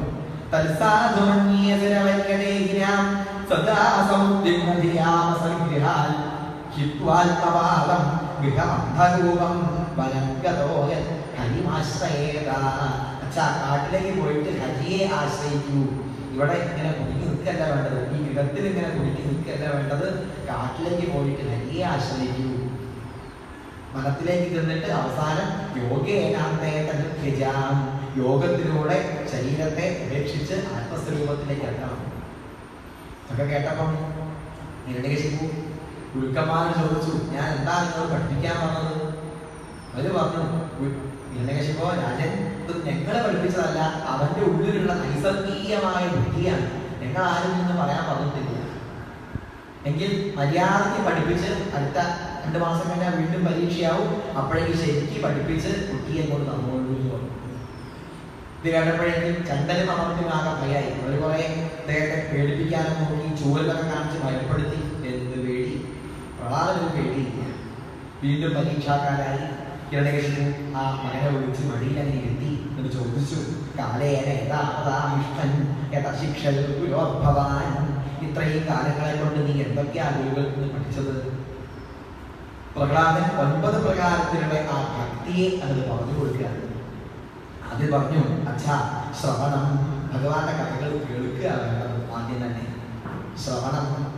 എവിടെയൊക്കെ പോയാലാണോ ശ്രവണം ചെയ്യാൻ കഴിയുക അവിടെയൊക്കെ പോവുക. ഭാഗവതവും രാമായണവും ഗീതയും ഒക്കെ ഇങ്ങനെ കേൾക്കുക. ഇങ്ങനെ കേട്ടാലാണ് താല്പര്യം ഉണ്ടാവുന്നത്. ആദ്യം വേണ്ടത് ശ്രവണമാണ്. തുടർന്നെന്താ വേണ്ടത്? കീർത്തനത്തിലേക്ക്. ശ്രവണ ബുദ്ധി നമ്മളെ എവിടേക്ക് എത്തിക്കും? കീർത്തനത്തിലേക്ക് സ്വാഭാവികമായി എത്തിക്കും. അതങ്ങനെയാണ്. ചെറിയ കുട്ടികളൊക്കെ ഈ പാട്ടുകളൊക്കെ പാടുന്നുണ്ട്, സിനിമാ പാട്ടുകളൊക്കെ പാടുന്നുണ്ട്. കുട്ടികൾക്ക് എന്താ ഈ സിനിമാ പാട്ടൊന്നും അറിയില്ല, അർത്ഥം അറിയില്ല. എന്നാൽ എല്ലാ സ്ഥലത്തിലും ഈ പാട്ടിന്റെ ആവുന്ന സമയത്ത് അത് ഇങ്ങനെ പാടിക്കൊണ്ടിരിക്കും. പാട്ടിന്റെ അർത്ഥം പറഞ്ഞിട്ടൊന്നല്ല. എല്ലാ കല്യാണ വീട്ടിലൊക്കെ പോയാൽ ഈ ഒരു പാട്ടാലോചിക്കുക. അതിങ്ങനെ കേട്ടാൽ എന്താ തോന്നുക? കുട്ടിക്ക് ഇത് പാടാൻ തോന്നുന്നു. ശ്രവണം കീർത്തനത്തിലേക്ക് നിങ്ങൾ എത്തിക്കുക. ശ്രവണം കീർത്തനം, അത് കഴിഞ്ഞാലോ സ്മരണം, പിന്നെ ഭഗവാനെ സ്മരിക്കുക. കീർത്തനം സ്മരണത്തിലേക്കും ധ്യാനത്തിലേക്കും എത്തിക്കും. അതിങ്ങനെ സ്വാഭാവികമായിട്ടാണ് എത്തുക ചെയ്യുക. നമ്മൾ പറയുന്നില്ലേ ഭഗവാൻ എങ്ങനെയാ സ്മരിക്കേണ്ടത്? എപ്പോഴും ഭഗവാനെ സ്മരിക്കണമെന്നാണ്. അവസാന കാലത്ത് മാത്രം സ്മരിച്ചാലൊന്നും പോരാ. അന്തേ നാരായണ സ്മൃതി അവസാനം സ്മരിച്ചാൽ മതി. പക്ഷെ അവസാനം സ്മരിക്കണമെങ്കിലോ ആദ്യമേ സ്മരിച്ചാലേ അവസാനം സ്മരിക്കാൻ കഴിയുള്ളൂ. ആദ്യേ നാരായണ സ്മൃതി ഉണ്ടായാൽ എന്തുണ്ടാവും? അന്തേ നാരായണ സ്മൃതി ഉണ്ടാവും. ആദ്യമേ നാരായണ സ്മൃതി ഉണ്ടായാലേ അവസാനം ഉണ്ടാവുള്ളൂ. പണ്ടൊരാള് ഈ ഗജാനന്റെ കഥ കേട്ടു. തന്റെ മക്കളൊക്കെ ഭഗവാന്റെ പേര് മരിക്കാനായി മക്കളൊക്കെ അടുത്ത് നിൽക്കുന്നുണ്ട്. മക്കളൊക്കെ പേര് വിളിച്ചു, കൃഷ്ണ, നാരായണ, ഗോവിന്ദ പേരൊക്കെ വിളിച്ചു. അവസാന ആള് പറഞ്ഞു, ഞാൻ എല്ലാവരും ഇവിടെ ഉണ്ടായ ഭീകരാണ്ടാവും നായ്ക്കളെ. ഇതും പറഞ്ഞാണ് വിളിച്ചത്.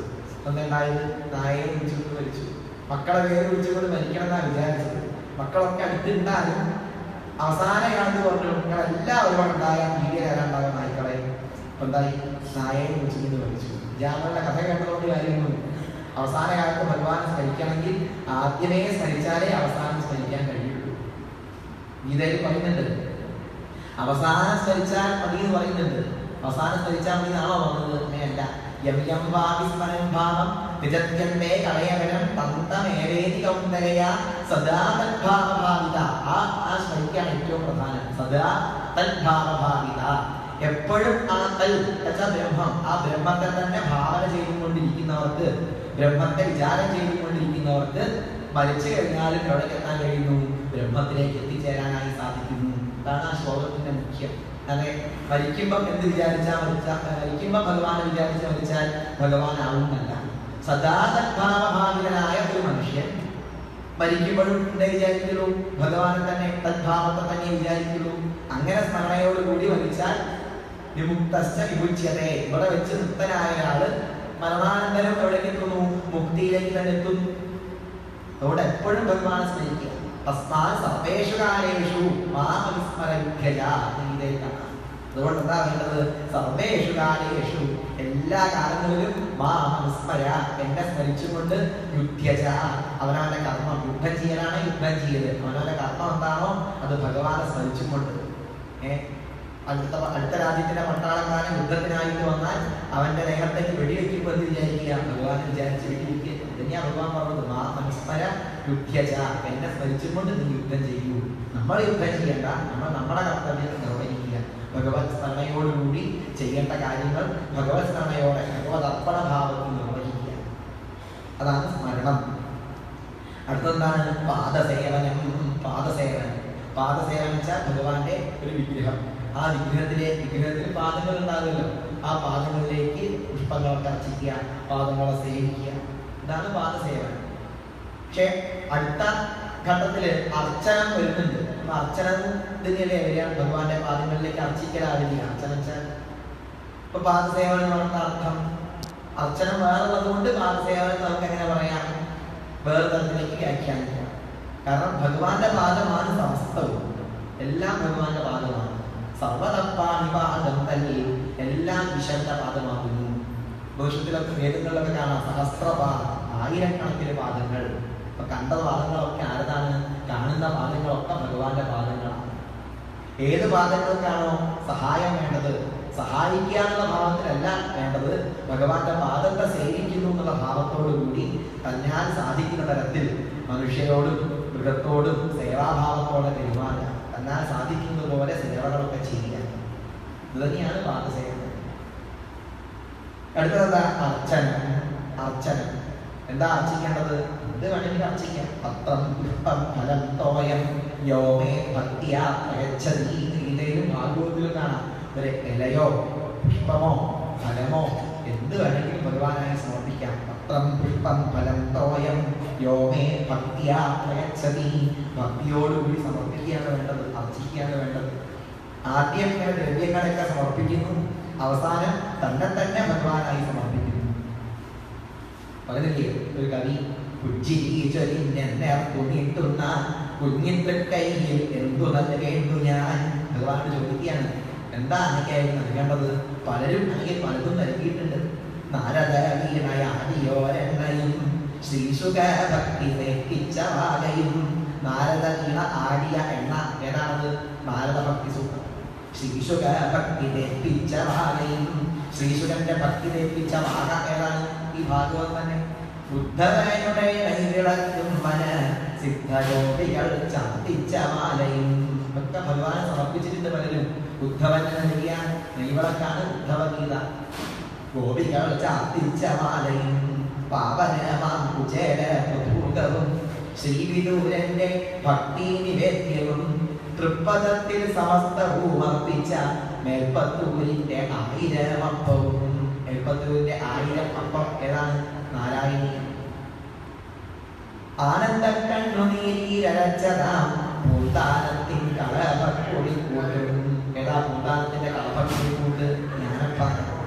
മാനിച്ചാൽ ഒന്നു പീടി സമ്മാനിച്ച മാനവേദന്റെ താപരമാലയും തുഞ്ചനാങ്കവീനേരിച്ച വെണ്ണയും നൽകുറൂരമ്മ നൽകിയ പൈമ്പാലും ഒക്കെ ഭഗവാനെ കിട്ടിയിട്ടുണ്ട്. കുറൂരമ്മ നൽകിയ ആ പാല്. തുഞ്ചനാങ്കവി നേതിച്ച വെണ്ണയും. ഏതാ തുഞ്ചനാങ്കവി നേതിച്ച വെണ്ണ? ഹരിനാമകീർത്തനമാവാം, മഹാഭാരതം വെളിപ്പാട്ടാവാം, രാമായണം വെളിപ്പാട്ടാവാം, അല്ലെങ്കിൽ ഭാഗവതം വെളിപ്പാട്ടാവാം. ഇതൊക്കെ തുഞ്ചൻ നൽകിയ വെണ്ണയാണ്. ഇങ്ങനെ പലരും ഭഗവാനെ അവിടത്തേക്ക് നൽകിയിട്ടുണ്ട്. ഞാനെന്താ എനിക്ക് നൽകേണ്ടത്? കവി ചോദിക്കുകയാണ്, ഞാനെന്താ എനിക്കായി നൽകേണ്ടത്? എന്നുടെ കയ്യിൽ അന്നു നൽകിയ ഭക്തജന്മമാം ഓടക്കുഴൽ മാത്രം. എന്റെ കയ്യിൽ എന്തേ ഉള്ളൂ? അന്ന് നൽകിയ ഈ ഭക്തജന്മമാകുന്ന ഓടക്കുഴൽ മാത്രമേ ഉള്ളൂ. അവസാനം അർച്ചിച്ച് തന്നെ ഭഗവാനായിട്ടാണ് കൊടുക്കാനാവണം. അതാണ് അർച്ചനം. പിന്നെ വന്ദനം. ഭഗവാനെ സർവകലാചരങ്ങളിലും ഭഗവാൻ ഇരിക്കുന്നു എന്നുള്ള ഭാവത്തിൽ വന്ദിക്കുക. ഭഗവാന്റെ ദാസനാണെന്നുള്ള ഭാവം ഉണ്ടാവുക. അവിടുന്ന് ഉയർന്ന് സഖ്യത്തിലേക്ക് എത്തുക. ആത്മനിവേദനം. അവസാനം ആ അർച്ചനയിലൂടെയും ആത്മനിവേദനത്തിലേക്ക് എത്താൻ ഈ ഘട്ടങ്ങളൊക്കെ കടന്നിട്ടും അവസാനം എവിടേക്ക് എത്തണം? ആത്മനിവേദനം. ആത്മനിവേദനം വെച്ചാൽ സത്യത്തെ താൻ തന്നെയാണ്, തന്നിൽ നിന്ന് ഭിന്നമല്ല ഈശ്വരൻ, താൻ തന്നെയാണ് ആ പരമാത്മാ എന്ന് തിരിച്ചറിയലാണ് ആത്മനിവേദനം. ഭഗവാനിൽ സമർപ്പിക്കുക, ഭഗവാൻ ഞാൻ രണ്ടല്ല എന്ന് നമുക്ക് ബോധ്യപ്പെടുക. ഈ മുക്തി തന്നെയാണ് ഭക്തിയെ കൊണ്ട് ഉദ്ദേശിക്കുന്നത്. ഭക്തിയുടെ പരമമായ ലക്ഷ്യം മുക്തി തന്നെ. ഭഗവാനും ഞാനും ഒന്നാണെന്നുള്ള അവസ്ഥ അവിടേക്ക് എത്തുക. അങ്ങനെ 9 പ്രകാരത്തിലുള്ള ആ ഭക്തിയെ കുറിച്ച് പ്രഹ്ലാദൻ വിസ്തരിച്ച് അങ്ങോട്ട് പറഞ്ഞു കൊടുത്തു. ഇതൊന്നും കേൾക്കാൻ ഹിരണ്യകശിപു കാത്തു നിന്ന് തന്നെയില്ല. പ്രഹ്ലാദനെ മടിയിരിക്കുക, പ്രഹ്ലാദനെ തട്ടികൾ മാറ്റി പ്രഹ്ലാദനെ വീഴാൻ പുറപ്പെട്ടു. ഭൂമിദേവി വന്ന് പിടിച്ചു വെച്ചു. അതിനുശേഷം പലതരത്തിലും പ്രഹ്ലാദനെ കൊല്ലാൻ നോക്കി, ഒരു തരത്തിലും സാധിച്ചില്ല. അവസാനം പ്രഹ്ലാദനെ കുറ്റി തറച്ചങ്ങനെ കെട്ടിയിട്ടു. അപ്പൊ കുട്ടികളൊക്കെ വന്നിട്ട് പ്രഹ്ലാദനോട് ചോദിച്ചു, ആരാ വിഷ്ണു, എന്താ വിഷ്ണുവിന്റെ തത്വം? അപ്പൊ കുട്ടികളോട് പ്രഹ്ലാദൻ പറഞ്ഞു, കുട്ടികളെ, കൗമാരാചരേ പ്രാജ്ഞോ ധർമാൻ ഭാഗവതാനിഹ. ഈ ഭാഗവത ധർമ്മമൊക്കെ കുട്ടിക്കാലത്തെ പഠിക്കണം. റിട്ടയർഡായി കഴിഞ്ഞിട്ടാണ് വായിക്കേണ്ടത്, ഭാഗവതം വായിക്കേണ്ടത് വെറുതെ വിചാരിക്കുകയാണ്. റിട്ടയർഡാണ് കൈവേടുന്നതാണ്, റിട്ടയർഡായി കഴിഞ്ഞാൽ കൈവേടുക. ഇതൊക്കെ ചെറുപ്പത്തിലേ വേണം. ദുർലഭം മനുഷ്യൻ ജന്മ. ഈ മനുഷ്യജന്മം കിട്ടാൻ തന്നെ വളരെ ദുർലഭമാണ്. കിട്ടിക്കഴിഞ്ഞാൽ എത്ര കാലം ഉണ്ടാവും ആർക്കും ഒരു ഉറപ്പില്ല. 100 കൊല്ലം ആയുസുണ്ടെങ്കിൽ തന്നെ 50 കൊല്ലം ഉറങ്ങിക്കൊണ്ട് പോയി. പിന്നെ കുട്ടിക്കാലമായി കുറെ കാലം പോയി, വാർദ്ധക്യത്തിൽ കുറച്ചു കാലം, അങ്ങനെ എങ്ങനെ പോകും? അതുകൊണ്ട് ഉള്ള കാലം ഭഗവാനെ നന്നായി സേവിക്കുക, ഉപാസിക്കുക. ഭഗവാനെ ഉപാസിക്കാൻ ഒരു ബുദ്ധിമുട്ടില്ല. പറയാണ്, നച്യുതം പ്രീണയതോ ബഹുവായാസോസുരാത്മജാ ആത്മത്വാത് സർവഭൂതാനാം സിദ്ധത്വാധിക സർവദാ. സർവഭൂതങ്ങൾക്കും ആത്മാവായി ആ ഈശ്വരൻ ഇരിക്കുന്നു. ആ ഈശ്വരനെ സാധ്യമല്ല, ഈശ്വരൻ സാധിക്കേണ്ടതല്ല എന്നാണ് വേദാന്തത്തിന്റെ അഭിപ്രായം. സിദ്ധത്വാധിക സർവദാ, ഇപ്പൊ തന്നെ സിദ്ധമാണ്. ശങ്കരാചാര്യസ്വാമികൾ പറയുന്നുണ്ട്, ബ്രഹ്മം പ്രാപ്യമല്ല, ബ്രഹ്മം പ്രാപിക്കപ്പെടേണ്ടതല്ല. ചില പറയും ഈശ്വര പ്രാപ്തിയാണ് മനുഷ്യന്റെ ലക്ഷ്യം എന്നൊക്കെ പറയും. അത് തുടക്കത്തിൽ പറയാവുന്നേ ഉള്ളൂ. ഈശ്വര പ്രാപ്തി വേണം, ഈശ്വരൻ പ്രാപിക്കേണ്ട ആവശ്യമുണ്ടോ? ഇപ്പോഴേ ഈശ്വര സിദ്ധനാണ്. ഈശ്വരൻ ഇപ്പോഴേ പൂർണ്ണമായി നമ്മൾ അനുഭവിച്ചുകൊണ്ടിരിക്കുന്നുണ്ട്. സിദ്ധമാണത്, സാധ്യമല്ല, ഇപ്പോഴേ സിദ്ധമായി. ഈ സിദ്ധമായ ബ്രഹ്മത്തെ മറച്ചുകൊണ്ട് അജ്ഞാനം ഇരിക്കുന്നുണ്ട്. അഹന്തയിൽ നിന്നും മമതയിൽ നിന്നുണ്ടായ അജ്ഞാനം. ഈ അഹന്ത മമത അല്ലെങ്കിൽ ഈ അജ്ഞാനം എന്ത് ചെയ്യുന്നു?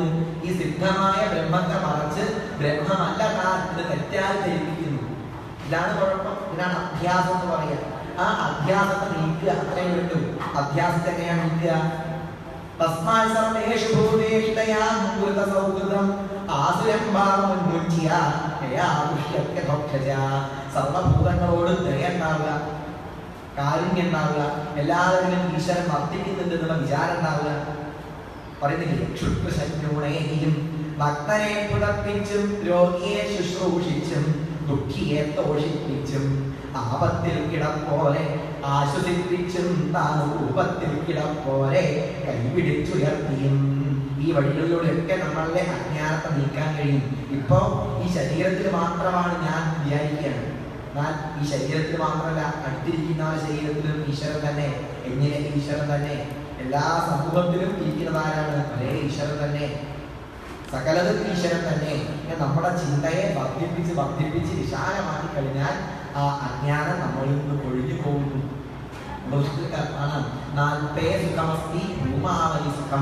ഒരിക്കലും ഈ ദേഹത്തിലും ഈ ദേഹവുമായി ബന്ധപ്പെട്ടതിലും മാത്രമാണ് ഞാൻ വിചാരിക്കുന്നവർക്ക് സന്തോഷം ഉണ്ടാവുക, സമാധാനം ഉണ്ടാവുക. സുഖമസ്തി. നേരെ ഒരു ഉറുമ്പിന്റെ ദേഹത്തിൽ അടക്കം ഞാൻ ഉണ്ടെന്ന് മനസ്സിലാക്കി കഴിഞ്ഞാലോ, എല്ലാവരും ഞാൻ ഉണ്ടെന്ന് അറിഞ്ഞു കഴിഞ്ഞാലോ, ഭൂമാമയി സുഖം, പൂർണ്ണമായ ആ ആനന്ദത്തിലേക്ക് വരാൻ സാധിക്കും. അതുകൊണ്ടാണ് എഴുത്തച്ഛൻ പറഞ്ഞത്, ആനന്ദ ചിന്മയ ഹരേ ഗോപികാരമണ ഞാനെന്ന ഭാഗമത് തോന്നായിക വേണമിഹ തോന്നുന്നതായി അഖിലജ്ഞാനെന്ന വഴി. തോന്നുകയാണെങ്കിൽ എങ്ങനെയാ തോന്നുന്നത്? സമസ്തവും ഞാൻ തന്നെയാണ്, അഖിലവും ഞാൻ തന്നെയാണ് എന്ന വഴി ഉണ്ടാവണം. ആ തലത്തിലേക്ക് ഉയരണം. അങ്ങനെ ഉയരുന്നവനെ സംബന്ധിച്ചോ ഒരു ദുഃഖവും. അതാണ് വേദത്തിൽ, ഉപനിഷത്തിൽ, ഈശാവാസ്യോപനിഷത്തിൽ അല്ലെങ്കിൽ യജുർവേദത്തിൽ പറഞ്ഞത്. എന്ത്? യസ്മിൻ സർവാണി ഭൂതാനി ആത്മന്യേവാനുപശ്യതി തത്ര കശോക കമോഹ ഏകത്വമനുപശ്യത. സർവജനാചരങ്ങളിലും സർവഭൂതങ്ങളിലും ആരാണോ ആത്മാവിനെ മനസ്സിലാക്കുന്നത്, ആത്മാച്ച ഈശ്വരൻ, സർവവ്യാപകമായ ആ തത്വത്തെ എല്ലാ ഭൂതങ്ങളിലും ആര് കാണുന്നുണ്ടോ, തത്ര കശോക, അവൻ എന്ത് ശോകം, എന്ത് ദുഃഖം ചോദിക്കുകയാണ്. മോഹ എന്ത് ഭ്രമം, ശോക മോഹ ഏകത്വം അനുപശ്യത ഏകത്വത്തെ കാണുന്നവന്, നാനാത്വങ്ങളുടെ പിന്നിൽ ഏകത്വത്തെ കാണുന്നവന് ഒന്നിനോടും വിദ്വേഷവും ഉണ്ടാവില്ല. എല്ലാം ആരാണ്? ഞാൻ തന്നെയാണ്. എന്നിലെ ഈ ദേഹത്തിൽ മാത്രമല്ല ഞാൻ ഇരിക്കുന്നത്, എല്ലാത്തിലും ഞാൻ തന്നെ ഇരിക്കുന്നു എന്നറിയുന്നവർക്ക് ഒരു തരത്തിലുള്ള ദോഷം ഉണ്ടാവില്ല, ഒന്നിനോടും വിദ്വേഷം ഉണ്ടാവില്ല. അതുകൊണ്ട് എന്താ വേണ്ടത്? ഈ ഒരു ബോധം ഉണ്ടായാൽ നമ്മളിലെ ആസുരഭാവം, അജ്ഞാനത്താൽ ഉണ്ടാകുന്ന ആസുരഭാവം, സ്വാർത്ഥതാഭാവങ്ങളൊക്കെ നീങ്ങുന്നു. അപ്പോഴോ സിദ്ധമായ ആ സത്യത്തെ സാക്ഷാത്കരിക്കാനായി സാധിക്കുന്നു. ഇത് കേട്ടപ്പോ കുട്ടികൾ ചോദിച്ചു, പ്രഹ്ലാദ നിനക്കിതൊക്കെ ആരാ പറഞ്ഞത്? ഇതൊക്കെ എവിടെ പഠിച്ചു? പറഞ്ഞു, എന്നെ അമ്മയുടെ ഗർഭത്തിൽ ഞാൻ ഇരിക്കുന്ന സമയത്ത് അമ്മയെ ഇങ്ങനെ തട്ടിക്കൊണ്ടുപോയി കൊല്ലാനായിട്ട് കൊണ്ടുപോയതാണ്. നാരദൻ വന്ന് പറഞ്ഞു, ഇങ്ങനെ കൊണ്ടുപോകരുത്, ഈ സ്ത്രീയുടെ ഉള്ളിലുള്ള കുട്ടി മാന്യനായി തീരും എന്നൊക്കെ ഇന്ദ്രനോട് പറഞ്ഞു. അപ്പൊ ഇന്ദ്രൻ തീരും. നാരദന്റെ മുമ്പിൽ ഈ അമ്മയെ കയാബുവിനെ അവിടെ നിർത്തിയിട്ട് പോയി. നാരദവർഷാലും മുങ്ങിപ്പോയി. രുദ്രാക്ഷമാല, താടി, വീണ, കൂടെ ഗർഭിണിയായ ഒരു സ്ത്രീ. ഇവിടെ ആയ ആൾക്കാരൊക്കെ ഒന്ന് ചോദിക്കാൻ തുടങ്ങി, ഇതാരാ നാരദനാണ് ബുദ്ധിമുട്ടായി. നാരദൻ അവസാനം തീരും അവിടെ അടുത്തായിട്ട് ഒരു ആശ്രമമുണ്ട്, ആ ആശ്രമത്തിൽ കൊണ്ടുപോയിട്ട് നിർത്തി. ആശ്രമത്തിൽ വെച്ച് നാരദൻ അവിടെ പറയാണ്, ധർമ്മത്തിന്റെ തത്വവും ധർമ്മത്തിലൂടെ എത്തിച്ചേരുന്ന ആ ഈശ്വരനെ കുറിച്ചും ആ ജ്ഞാനത്തെ കുറിച്ചൊക്കെ എന്നെ ഉദ്ദേശിച്ച് നാരദൻ പറഞ്ഞു. അമ്മയ്ക്ക് കേൾക്കാൻ വേണ്ടിയിട്ടല്ല, അമ്മയുടെ ഉള്ളിലുള്ള എന്നെ ഉദ്ദേശിച്ചുകൊണ്ട് അങ്ങനെ പറഞ്ഞു. പ്രഹ്ലാദനെ വേണ്ടി ഉണ്ടാക്കിയ പുസ്തകമാണ് നാരദ ഭക്തി സൂത്രം. ഭക്തിച്ചാൽ എന്താണ് പറഞ്ഞു? സത്വസ്മിൻ പരമത്രയമരൂപ അമൃതസ്വരൂപാച. ഓരോരോ സൂത്രങ്ങളും നാരദൻ അങ്ങനെ സൃഷ്ടിച്ച് എഴുതി വെച്ച് ആ കുട്ടിയെ പ്രഹ്ലാദൻ ഇങ്ങനെ കേൾപ്പിച്ചു. അങ്ങനെയാണ് എനിക്ക് ഒരു ബോധം കാര്യമെന്ന് പ്രഹ്ലാദൻ പറയാൻ. അതുകൊണ്ട് നിങ്ങൾ എന്താ വേണ്ടത്? നിങ്ങൾ ഭഗവാനിൽ ശ്രദ്ധ ഉണ്ടാക്കണം. എന്റെ വാക്കിനെ ശ്രദ്ധയോടുകൂടി കേട്ട് ആ സ്ത്രീ ഈ ഭാവങ്ങളൊക്കെ 6 ഭാവങ്ങളൊക്കെ എന്തിനേ ഉള്ളൂ? ദേഹത്തിന് മാത്രമേ ഉള്ളൂ. ഉണ്ടാവുക അസ്ഥി ജായത്തെ, ഉണ്ടായി ജനിച്ചു, ജനിച്ച പോലെയല്ല കുറച്ച് നേരം വർദ്ധിക്കും. അസ്ഥി ജായത്തെ വർദ്ധത്തെ വിഭജനമത്തെ മാറ്റങ്ങൾ വരും. കുറച്ച് കഴിഞ്ഞാൽ ക്ഷയിക്കും, കുറച്ച് കഴിഞ്ഞാൽ നശിക്കും. ഈ ഭാവങ്ങളൊക്കെ എന്തിനേയുള്ളൂ? ദേഹത്തിന് മാത്രമേ ഉള്ളൂ. ദേഹത്തിനെ സത്യമാക്കി നിർത്തുന്ന ആത്മസ്വരൂപത്തിന് ഇത്തരം മാറ്റങ്ങളൊന്നുമില്ല. അതെന്നും ഉള്ളതാണ്. ഒരു കൈ പറഞ്ഞില്ലേ, ഉള്ളതൊന്നും ഉള്ളതല്ല. ഉള്ളതൊന്നും വാസ്തവത്തിൽ എന്തല്ല? ഉള്ളതല്ല. ഉള്ളതിന്നു നാശമില്ല. ഉള്ളത് എന്ന് പറയുന്നതിന് എന്തില്ല? നാശമില്ല. നാശമുള്ളത് ഉള്ളതല്ല. നശിക്കുന്നത് എന്തല്ല? ഉള്ളതല്ല. ഉള്ളത് എന്നും ഉള്ളതാണ്. ഉള്ളതായ ആ സത്യം എല്ലാ കാലത്തും ഉണ്ട്. ശങ്കരാചാര്യ സ്വാമികൾ പറയും, ഈശ്വരന് പോലും ഉണ്മയെ നശിപ്പിക്കാൻ കഴിയില്ല. ഈശ്വരന് പോലും ഉണ്മയെ നശിപ്പിക്കാൻ കഴിയില്ല. ഇവിടെ ഉണ്മ എന്ന് പറഞ്ഞാൽ ബ്രഹ്മത്തെയാണ്. ഈശ്വരന് പോലും ബ്രഹ്മത്തെ നശിപ്പിക്കാൻ കഴിയില്ല. കാരണം ബ്രഹ്മത്തിലാണ് ഈ ജഗത്തും ഈശ്വരനൊക്കെ ഇരിക്കുന്നത്. ജഗത്തുണ്ടെങ്കിലേ എന്തുള്ളൂ? ഈശ്വരനുള്ള ഭാവമുള്ളൂ. ജഗത്തിനെ നിയന്ത്രിക്കുന്ന ഈശ്വരനുള്ളൂ. ജഗത്തിനെ നിയന്ത്രിക്കുന്ന ഈശ്വരനും ഈ ജഗത്തും ജഗത്തിനോട് ചേർന്നുകൊണ്ട് നിൽക്കുന്ന ഈ ജീവനും എല്ലാം ബ്രഹ്മത്തിന്റെ പരമാത്മാവിന്റെ പ്രകടനമാണ്. ബ്രഹ്മത്തിന്റെ ആവിർഭവിതമായ ഭാവങ്ങളാണ്. ബ്രഹ്മത്തിലാണ് ഒക്കെ വർദ്ധിക്കുന്നത്. ആ ഉണ്മയെ നശിപ്പിക്കാൻ, ബ്രഹ്മം നശിപ്പിക്കാൻ ഈശ്വരോപി നശക്യ, ഈശ്വരന് പോലും സാധ്യമല്ലാന്നാണ് ഭാഷ്യത്തിൽ പറഞ്ഞത്. ഈശ്വരനെ ബ്രഹ്മമാണെന്നുള്ള തരത്തിൽ ഈശ്വരവിദ്യായ പ്രയോഗിക്കുമ്പോൾ ശരിയാവില്ല. അവിടെ ജഗത്തിന്റെ ശക്തി, ജഗത്തിനെ നിയന്ത്രിക്കുന്ന ശക്തി എന്നുള്ള അർത്ഥത്തിൽ ഈശ്വരനെ പ്രയോഗിക്കുമ്പോഴാണ് ഈ ഒരു ഭാഷ്യം വരുന്നത്. ബ്രഹ്മത്തെ നശിപ്പിക്കാൻ ഒന്നിനും സാധ്യമല്ല, എല്ലാ കാലത്തും ഉള്ളതാണ്. അതിലേക്ക് മനസ്സിനെ ഉറപ്പിക്കൂ. അല്ലാതെ ക്ഷുദ്രങ്ങളായ കാമങ്ങളുടെ വഴിക്ക് പോയാലോ അവസാനിക്കില്ല. കുറച്ച് കാലം ആയുസുള്ളൂ. ഉള്ള ആയുസ് കിടക്കുകയാണ് വേണ്ടാത്തവരുടെ ആഗ്രഹങ്ങൾ. വളരെ കുറച്ചേ ആയുസുള്ളൂ. അതിലേക്ക് കുറേ ആഗ്രഹങ്ങളാണ്. ഒന്നും നടപ്പിലാക്കാൻ കഴിയാത്ത വിഷയങ്ങൾ തോന്നും. ഇഞ്ചനമ്പ്യാര് പറയുന്നില്ലേ, കുണ്ടിലിരിക്കും തവള കുഞ്ഞിനും കുഞ്ഞിനും പറക്കാൻ മോഹം, തുപ്പലിറക്കി നടക്കുന്നവനും കപ്പലുകളിൽ ഇറക്കാൻ മോഹം. തുപ്പലിറക്കി നടക്കാനേ ഒരിക്കലേ അതിനുള്ള മോഹം എന്താണ്? ഇവിടെ കപ്പലിറക്കാനുള്ള മോഹമാണ്. എന്തൊരു കഷ്ടാലോചിച്ചു.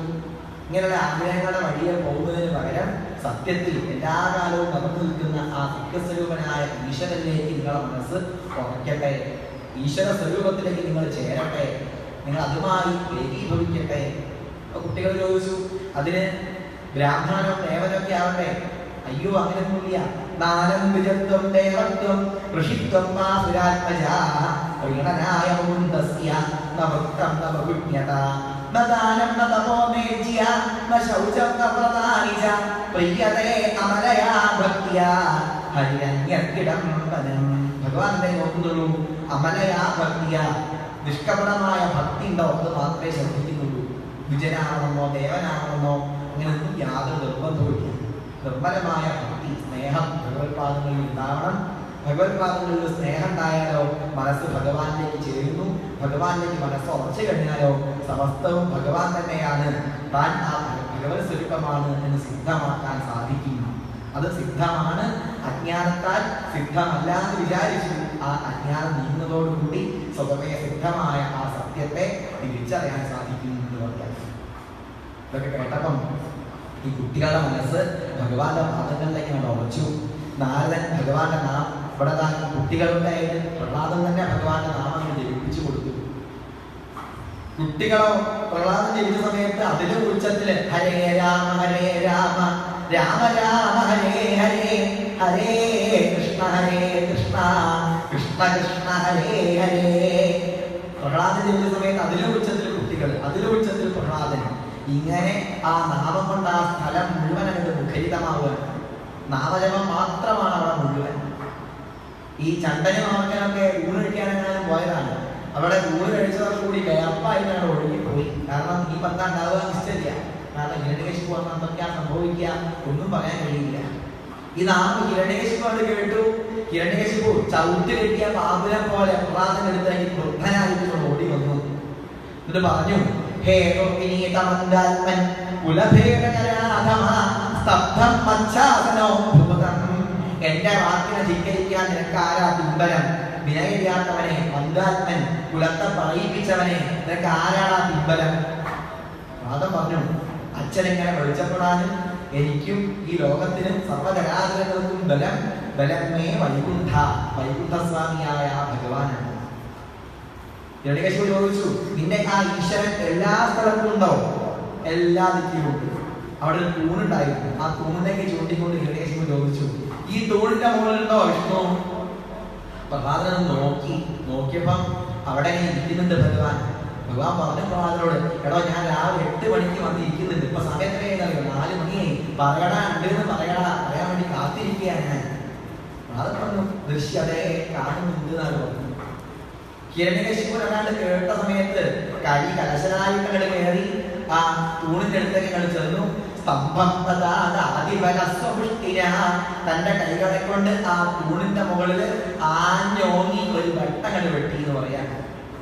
ആ വെട്ടങ്ങട് കുടുങ്ങേണ്ട സമയത്ത് ആ വെട്ടങ്ങട് കഴിഞ്ഞപ്പോഴേക്കും തൂണിന് വെട്ടുന്ന ഹിരണ്യകശിപുവിന്റെ കർണഭേരി മുഴുവൻ തകർന്ന് തരിപ്പണമാവുന്ന തരത്തിൽ അതിഭയാനകമായ ഒരു ശബ്ദം അവിടെ ഉണ്ടാവുകയാണ്. ഇങ്ങനത്തെ ഒരു ശബ്ദം ലോകത്തിൽ ആരും കേട്ടിട്ടില്ല.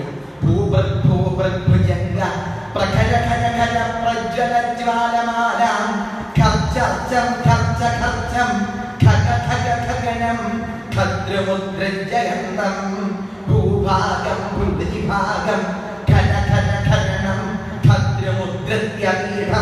പുച്ഛം പുച്ഛം തുയച്ഛ തുകിനകരകര പാതുമാം നാരസിംഹ. അതിഭയാനകമായ ഒരു ശബ്ദം.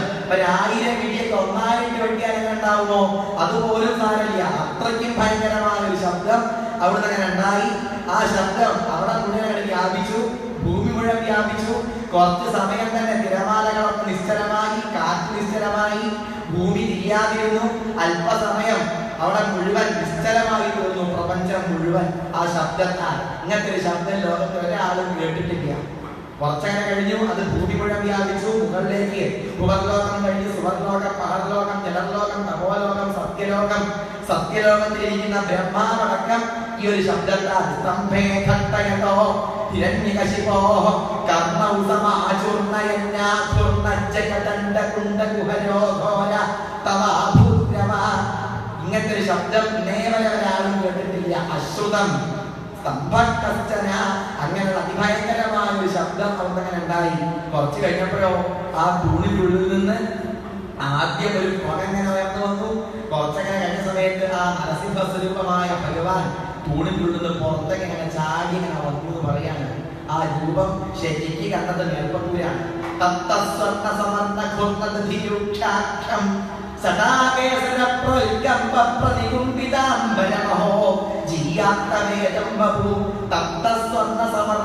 നല്ല ചൂടാക്കിയ സ്വർണം പോലെ, ഉരുക്കിയ സ്വർണം പോലുള്ള കണ്ണുകള്. എന്താ തിളക്കം കണ്ണുകളൊക്കെ.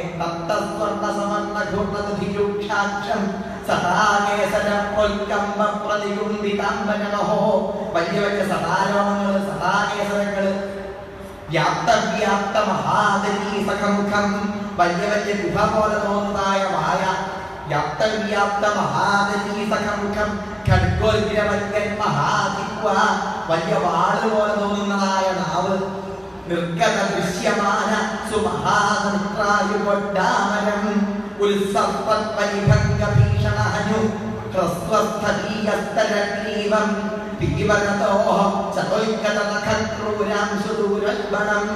ആയിരക്കണക്കിന് കൈകള്. ആ കൈകളുടെ അഗ്രഭാഗത്തായി ഈ ട്രാക്ടറിന്റെ കൂട്ടുന്ന ഭാഗം കണ്ടില്ലേ, അതുപോലെ അത്രയ്ക്ക് മൂർച്ഛനതായ വലിയ നഖങ്ങള്. എന്താ കഥ? നഖായുധം, അനവധി കൈകള്, ഓരോരോ കൈകളുടെ അഗ്രത്തായിട്ട് വലിയ വലിയ നഖങ്ങള്.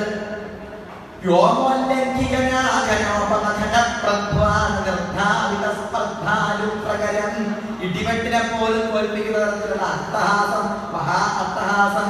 ഇങ്ങനെയുള്ള ഒരു സ്വരൂപത്തോടു കൂടി അങ്ങനെയുള്ള നരസിംഹ സ്വരൂപമായി ആകണ്ഠം തരാകാരം, അപ്പുറം സിംഹാകാരം, കഴുത്ത് വരെ മനുഷ്യനും അവിടുന്ന് അങ്ങോട്ട് സിംഹവുമായി കൊണ്ട് ലോകത്തിന്റെ മുഴുവൻ അടിസ്ഥാനമായി നിൽക്കുന്ന മൂന്നായി വിളങ്ങുന്ന ലോകത്തിന് ഒന്നായി വിളങ്ങുന്ന ആ മൂന്ന് ലോകമായിട്ട് വിളങ്ങുന്ന ഈ പ്രപഞ്ചത്തിന്റെ മുഴുവൻ ഊന്നുവഴി പോലെ വെച്ച ആ ഭഗവാൻ, സകല ലോകത്തിന് കാരണമായ നരസിംഹം, അങ്ങനെയുള്ള അതിഗംഭീരമായ രൂപത്തോടു കൂടി അഗ്നിനേത്രാലോക വ്യാപ്തജി അഗ്നി വിഭൂതി സ്വരൂപിണവ്യയം, വിഭൂഷിതമായിരിക്കുന്ന അവ്യയമായിരിക്കുന്ന ആ സ്വരൂപത്തോടു കൂടിയ ഭഗവാൻ ലോകത്തിൽ ഇന്നത്തെ ഭാവത്തെ ഒരാൾ പോലും കണ്ടിട്ടില്ല. അങ്ങനത്തെ ആ ഭഗവാൻ സത്യം വിധാതും, തന്റെ ഭക്തന്റെ ആ വാക്കിനെ സത്യമാക്കാൻ, വ്യാപ്തിഞ്ച ഭൂതേഷു അഖിലേഷു ആത്മന, സർവ്വജലാചരങ്ങളിലും ഭഗവാൻ ഇരിക്കുന്നു. തൂണിലുണ്ട്, മരങ്ങളിലുണ്ട്, സകലത്തിലും ജലത്തിലുണ്ട്, വായുവിലുണ്ട്, സൂര്യനുണ്ട്, നക്ഷത്രങ്ങളിലുണ്ട്. എല്ലാത്തിന്റെയും ശക്തി താനാണ്, പരമാത്മാവാണ്. ആ തന്റെ സർവ്വവ്യാപകതയെ ബോധ്യപ്പെടുത്തി തരാൻ അദൃശ്യത അത്യത്ഭുത രൂപമുദ്വഹൻ, അത്യത്ഭുതകരമായ രൂപത്തെ കൈക്കൊണ്ട് സ്തംഭേ സഭായാം നമൃഗം തമാനുഷം, മനുഷ്യനുമല്ല മൃഗവുമല്ല അങ്ങനത്തെ രൂപത്തില്. അത് ബ്രഹ്മത്തിന്റെ ലക്ഷണമാണ്. ബ്രഹ്മം മനുഷ്യനാണെന്നോ മൃഗമാണെന്നോ ഒന്നും പറയാൻ കഴിയില്ല. ഇതെല്ലാമാണ് ഈശ്വരൻ, സമസ്തവുമാണ് ഈശ്വരൻ. ആ തത്വത്തെ ബോധ്യപ്പെടുത്തി തരുന്ന തരത്തിൽ ഭഗവാൻ അവിടെ ഇങ്ങനെ അവതരിച്ചു. നൂനം വിഷ്ണു, ഇവൻ തന്നെയാണ് വിഷ്ണു. എന്റെ സഹോദരനെ വധിച്ചത് ഈ വിഷ്ണുവാണ്, അവനെ ഞാൻ വധിക്കും എന്ന സങ്കല്പത്തോടു കൂടി ഹിരണ്യകശിപു ഭഗവാൻ അടുത്തേക്ക് കൊണ്ട് വന്നു. ഭഗവാൻ ഒന്നങ്ങട് കെട്ടിപ്പിടിച്ചു. എത്ര കാലമായി മകനെ കണ്ടിട്ട്, നീ ആ വൈകുണ്ഠത്തിനോട് പോന്നതല്ലേ, എന്റെ കാവൽക്കാരനല്ലേ എന്ന ഭാവത്തിലാണ് ഭഗവാൻ കെട്ടിപ്പിടിച്ചത്. ഇതൊന്നും ഹിരണ്യകശിപുവിന് മനസ്സിലായില്ല. നമുക്കത് ഞാൻ കുഴപ്പം, നമുക്കും മനസ്സിലാവില്ല. നമ്മുടെ വീട്ടിലുണ്ടായ വാഴപ്പല പച്ചയായി നിൽക്കുമ്പോൾ നമ്മൾ മാർക്കറ്റിൽ കൊണ്ടുപോയിട്ട് വിറ്റു. ആ വാഴപ്പലിന്റെ പഴുത്ത് കഴിഞ്ഞ് നമ്മളെ വീട്ടിലേക്ക് വന്നാൽ നമുക്ക് മനസ്സിലാവുമോ നമ്മളെ വാഴയാണെന്നുള്ളത്? അതുപോലെ അറിയാതിരിക്കാമെന്ന കുഴപ്പത്തിലും കാരണം അടുത്തന്നെ ഉണ്ടെങ്കിൽ പോലും അറിയാത്തതാണ്. ഈ നരക്ക് സമുദ്രത്തിലേക്ക് എത്ര ദൂരമുണ്ടോ, ആഭരണത്തിൽ നിന്ന് സ്വർണത്തിലേക്ക് എത്ര ദൂരമുണ്ടോ, അത്ര ദൂരെ എവിടേക്കുള്ളൂ നമുക്ക് ഭഗവാൻ അടുത്തേക്കുള്ളൂ. മൺപാത്രങ്ങൾക്ക് മണ്ണിലേക്ക് എത്ര ദൂരമുണ്ടോ, അത്ര ദൂരെ നമുക്ക് എവിടേക്കുള്ളൂ ഈശ്വരനേക്കുള്ളൂ. പക്ഷെ നമുക്കത് അറിയില്ല. മൺപാത്രമാവുന്ന നമുക്ക് നമ്മൾ മണ്ണാണെന്ന് അറിയില്ല. ഇതുപോലെ ഈശ്വരന്റെ നാമരൂപങ്ങളായ നമുക്ക് താൻ ഈശ്വരനാണ്, അധിഷ്ഠാനമായ ഈശ്വരനിലാണ് ഇരിക്കുന്നതെന്ന് അറിയില്ല. ഇതാണ് ദുഃഖത്തിന് കാരണം. അജ്ഞാനമാണ് എല്ലാ വിഷമത്തിനും കാരണം. അറിയായികയാണ് കുഴപ്പം. ഭഗവാൻ ആലിംഗനം ചെയ്തു തുടർന്നു ഹിരണ്യകശിപുവിന് മനസ്സിലായി. ഭഗവാൻ എനിക്ക് തട്ടി മാറ്റി വീണ്ടും ഹിരണ്യകശിപു വാളും വലിച്ചെടുത്ത് വന്നു. ആ വന്ന ഹിരണ്യകശിപുവിനെ ഒന്നും കൂടി കൊണ്ട് കെട്ടിപ്പിടിച്ചിട്ട് നേരത്തേക്കാ കേമായിട്ട് ഏട്ടനായിട്ട് അട്ടഹാസവും അതോടുകൂടി കഴിഞ്ഞു.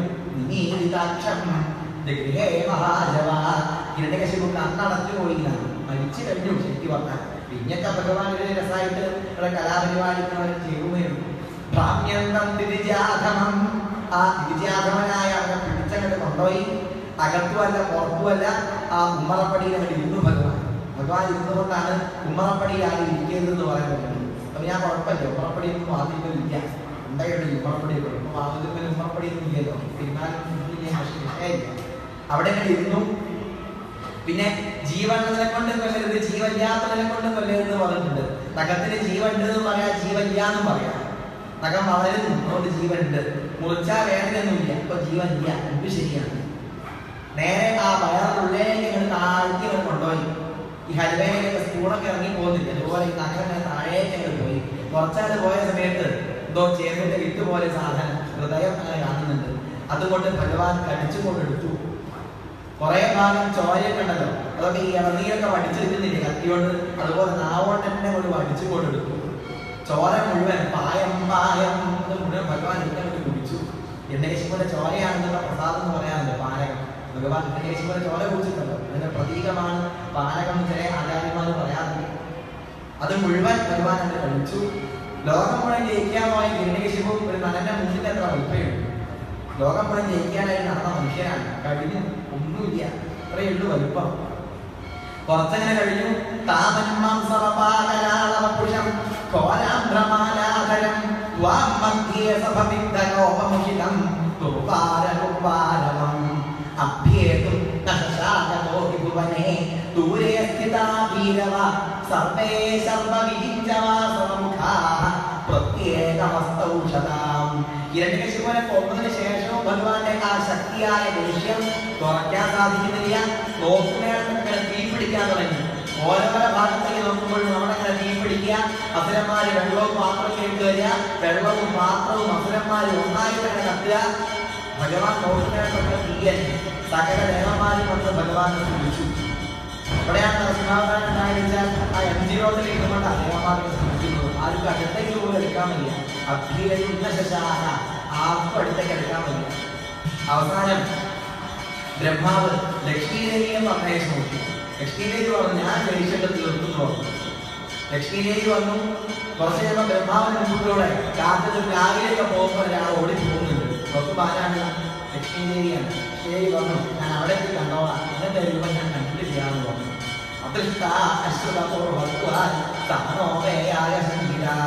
ലക്ഷ്മീദേവി ഈ രൂപം കണ്ട് അത്ഭുതപ്പെട്ടു. അവൾക്കും ദേഷ്യം ശമിപ്പിക്കാൻ കഴിഞ്ഞില്ല. അവസാനം ബ്രഹ്മാവ് ആ പ്രഹ്ലാദനെ കെട്ടിട്ടതാണോ, കെട്ടിട്ട പ്രഹ്ലാദനെ കെട്ടഴിച്ചെന്ന് വിട്ടു. പ്രഹ്ലാദൻ ഭഗവാനെ കാൽക്കിടകളൊക്കെ നമസ്കരിച്ചു. 4 ഭാഗത്തേക്ക് നോക്കുന്ന ഭഗവാൻ താഴേക്ക് നോക്കിയ സമയത്ത് പ്രഹ്ലാദനെ കണ്ടു. പിന്നെ ഒരു പ്രശ്നമില്ല. അതുവരെ അഗ്നിപർവ്വതം പോലെ കത്തിയ ഭഗവാൻ ഹിമാലയം പോലെ കണ്ടു. ആ ദേഷ്യമൊക്കെ തോന്നുന്നു. ഈ തിരക്കിനിടയിൽ തന്റെ ഭക്തനെ പറ്റിപ്പോയോ ആ ഉത്കണ്ഠയാണ് ഈ ദേഷ്യത്തിന് കാരണം. വേഗം ആ പ്രഹ്ലാദനെ മടിയിലേക്ക് മുടിച്ചുവെച്ചു. തന്റെ തൃക്കൈകളെ കൊണ്ട് ഭംഗിയായിട്ടാണ് അനുഗ്രഹിച്ചു.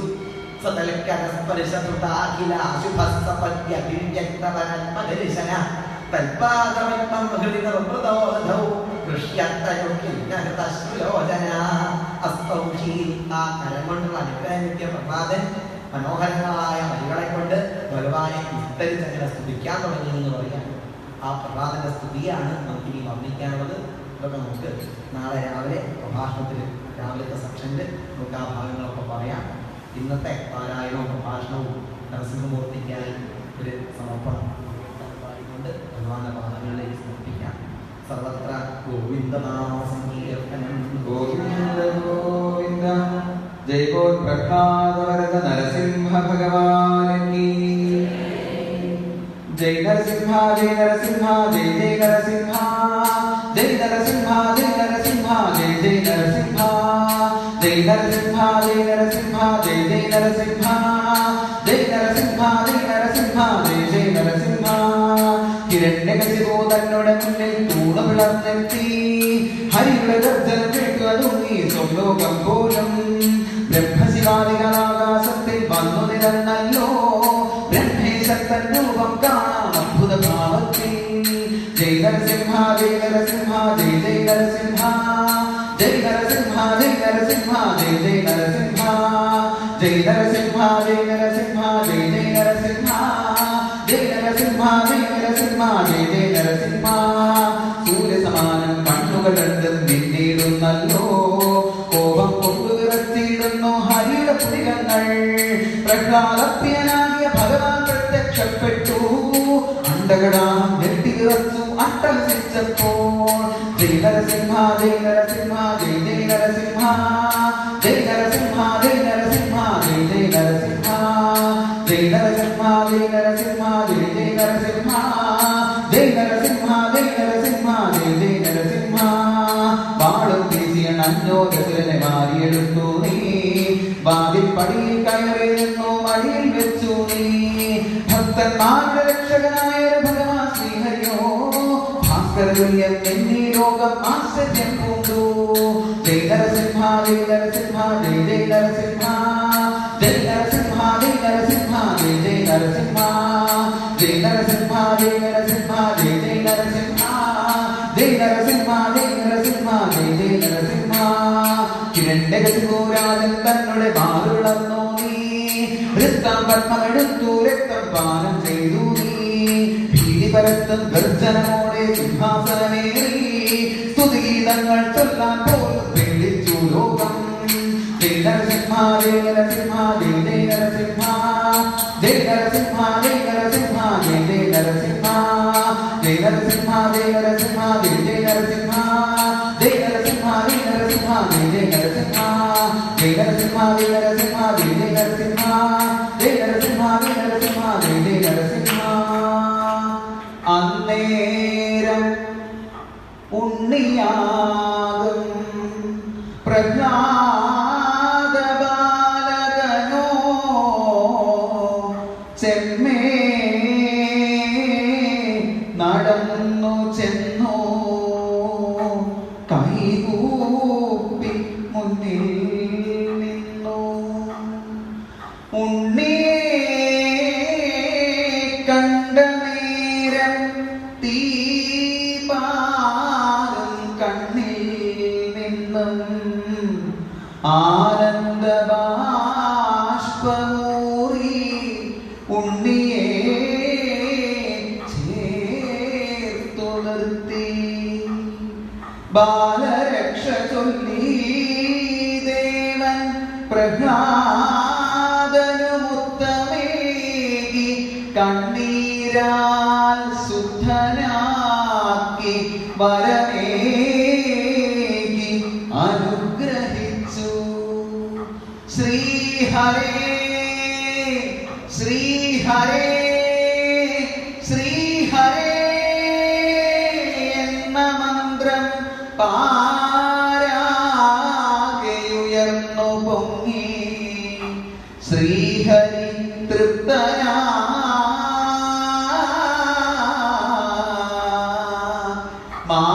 മായയായി മറഞ്ഞോ ദേവൻ പ്രഹ്ലാദവരദ നരസിംഹ ഭഗവാൻ കീ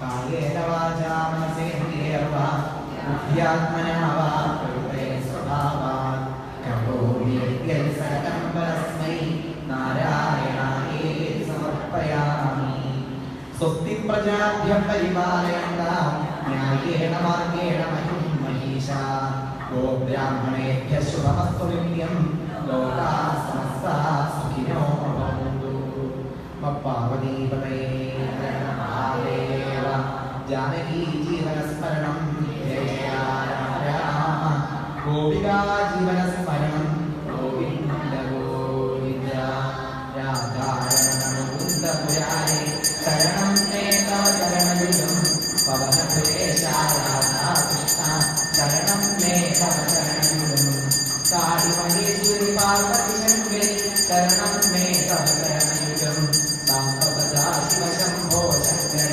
ശരണം മേ തവ ചരണയുഗം സ്വജാനികരവായും ദേവി ശരണം മേ തവ ചരണയുഗം സ്വാമി മഹേശ്വര ശബരീശ ശരണം മേ തവ ചരണയുഗം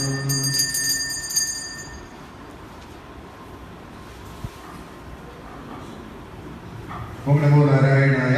ഭക്തജനങ്ങളെ, ക്ഷേത്ര ക്ഷേമസമിതിയുടെ ആഭിമുഖ്യത്തിൽ നടത്തുന്ന സപ്താഹയജ്ഞത്തിന് സംഭാവനകൾ നൽകി സപ്താഹയജ്ഞം ഭഗവത് ഉത്പാദനങ്ങളെ സമർപ്പിക്കുവാൻ സമിതിയുമായി സഹകരിക്കണമെന്ന് വിനീതമായി അഭ്യർത്ഥിച്ചുകൊള്ളുന്നു. നിങ്ങളുടെ അകമഴിഞ്ഞ സംഭാവനകൾ ഉള്ളപ്പോൾ മാത്രമേ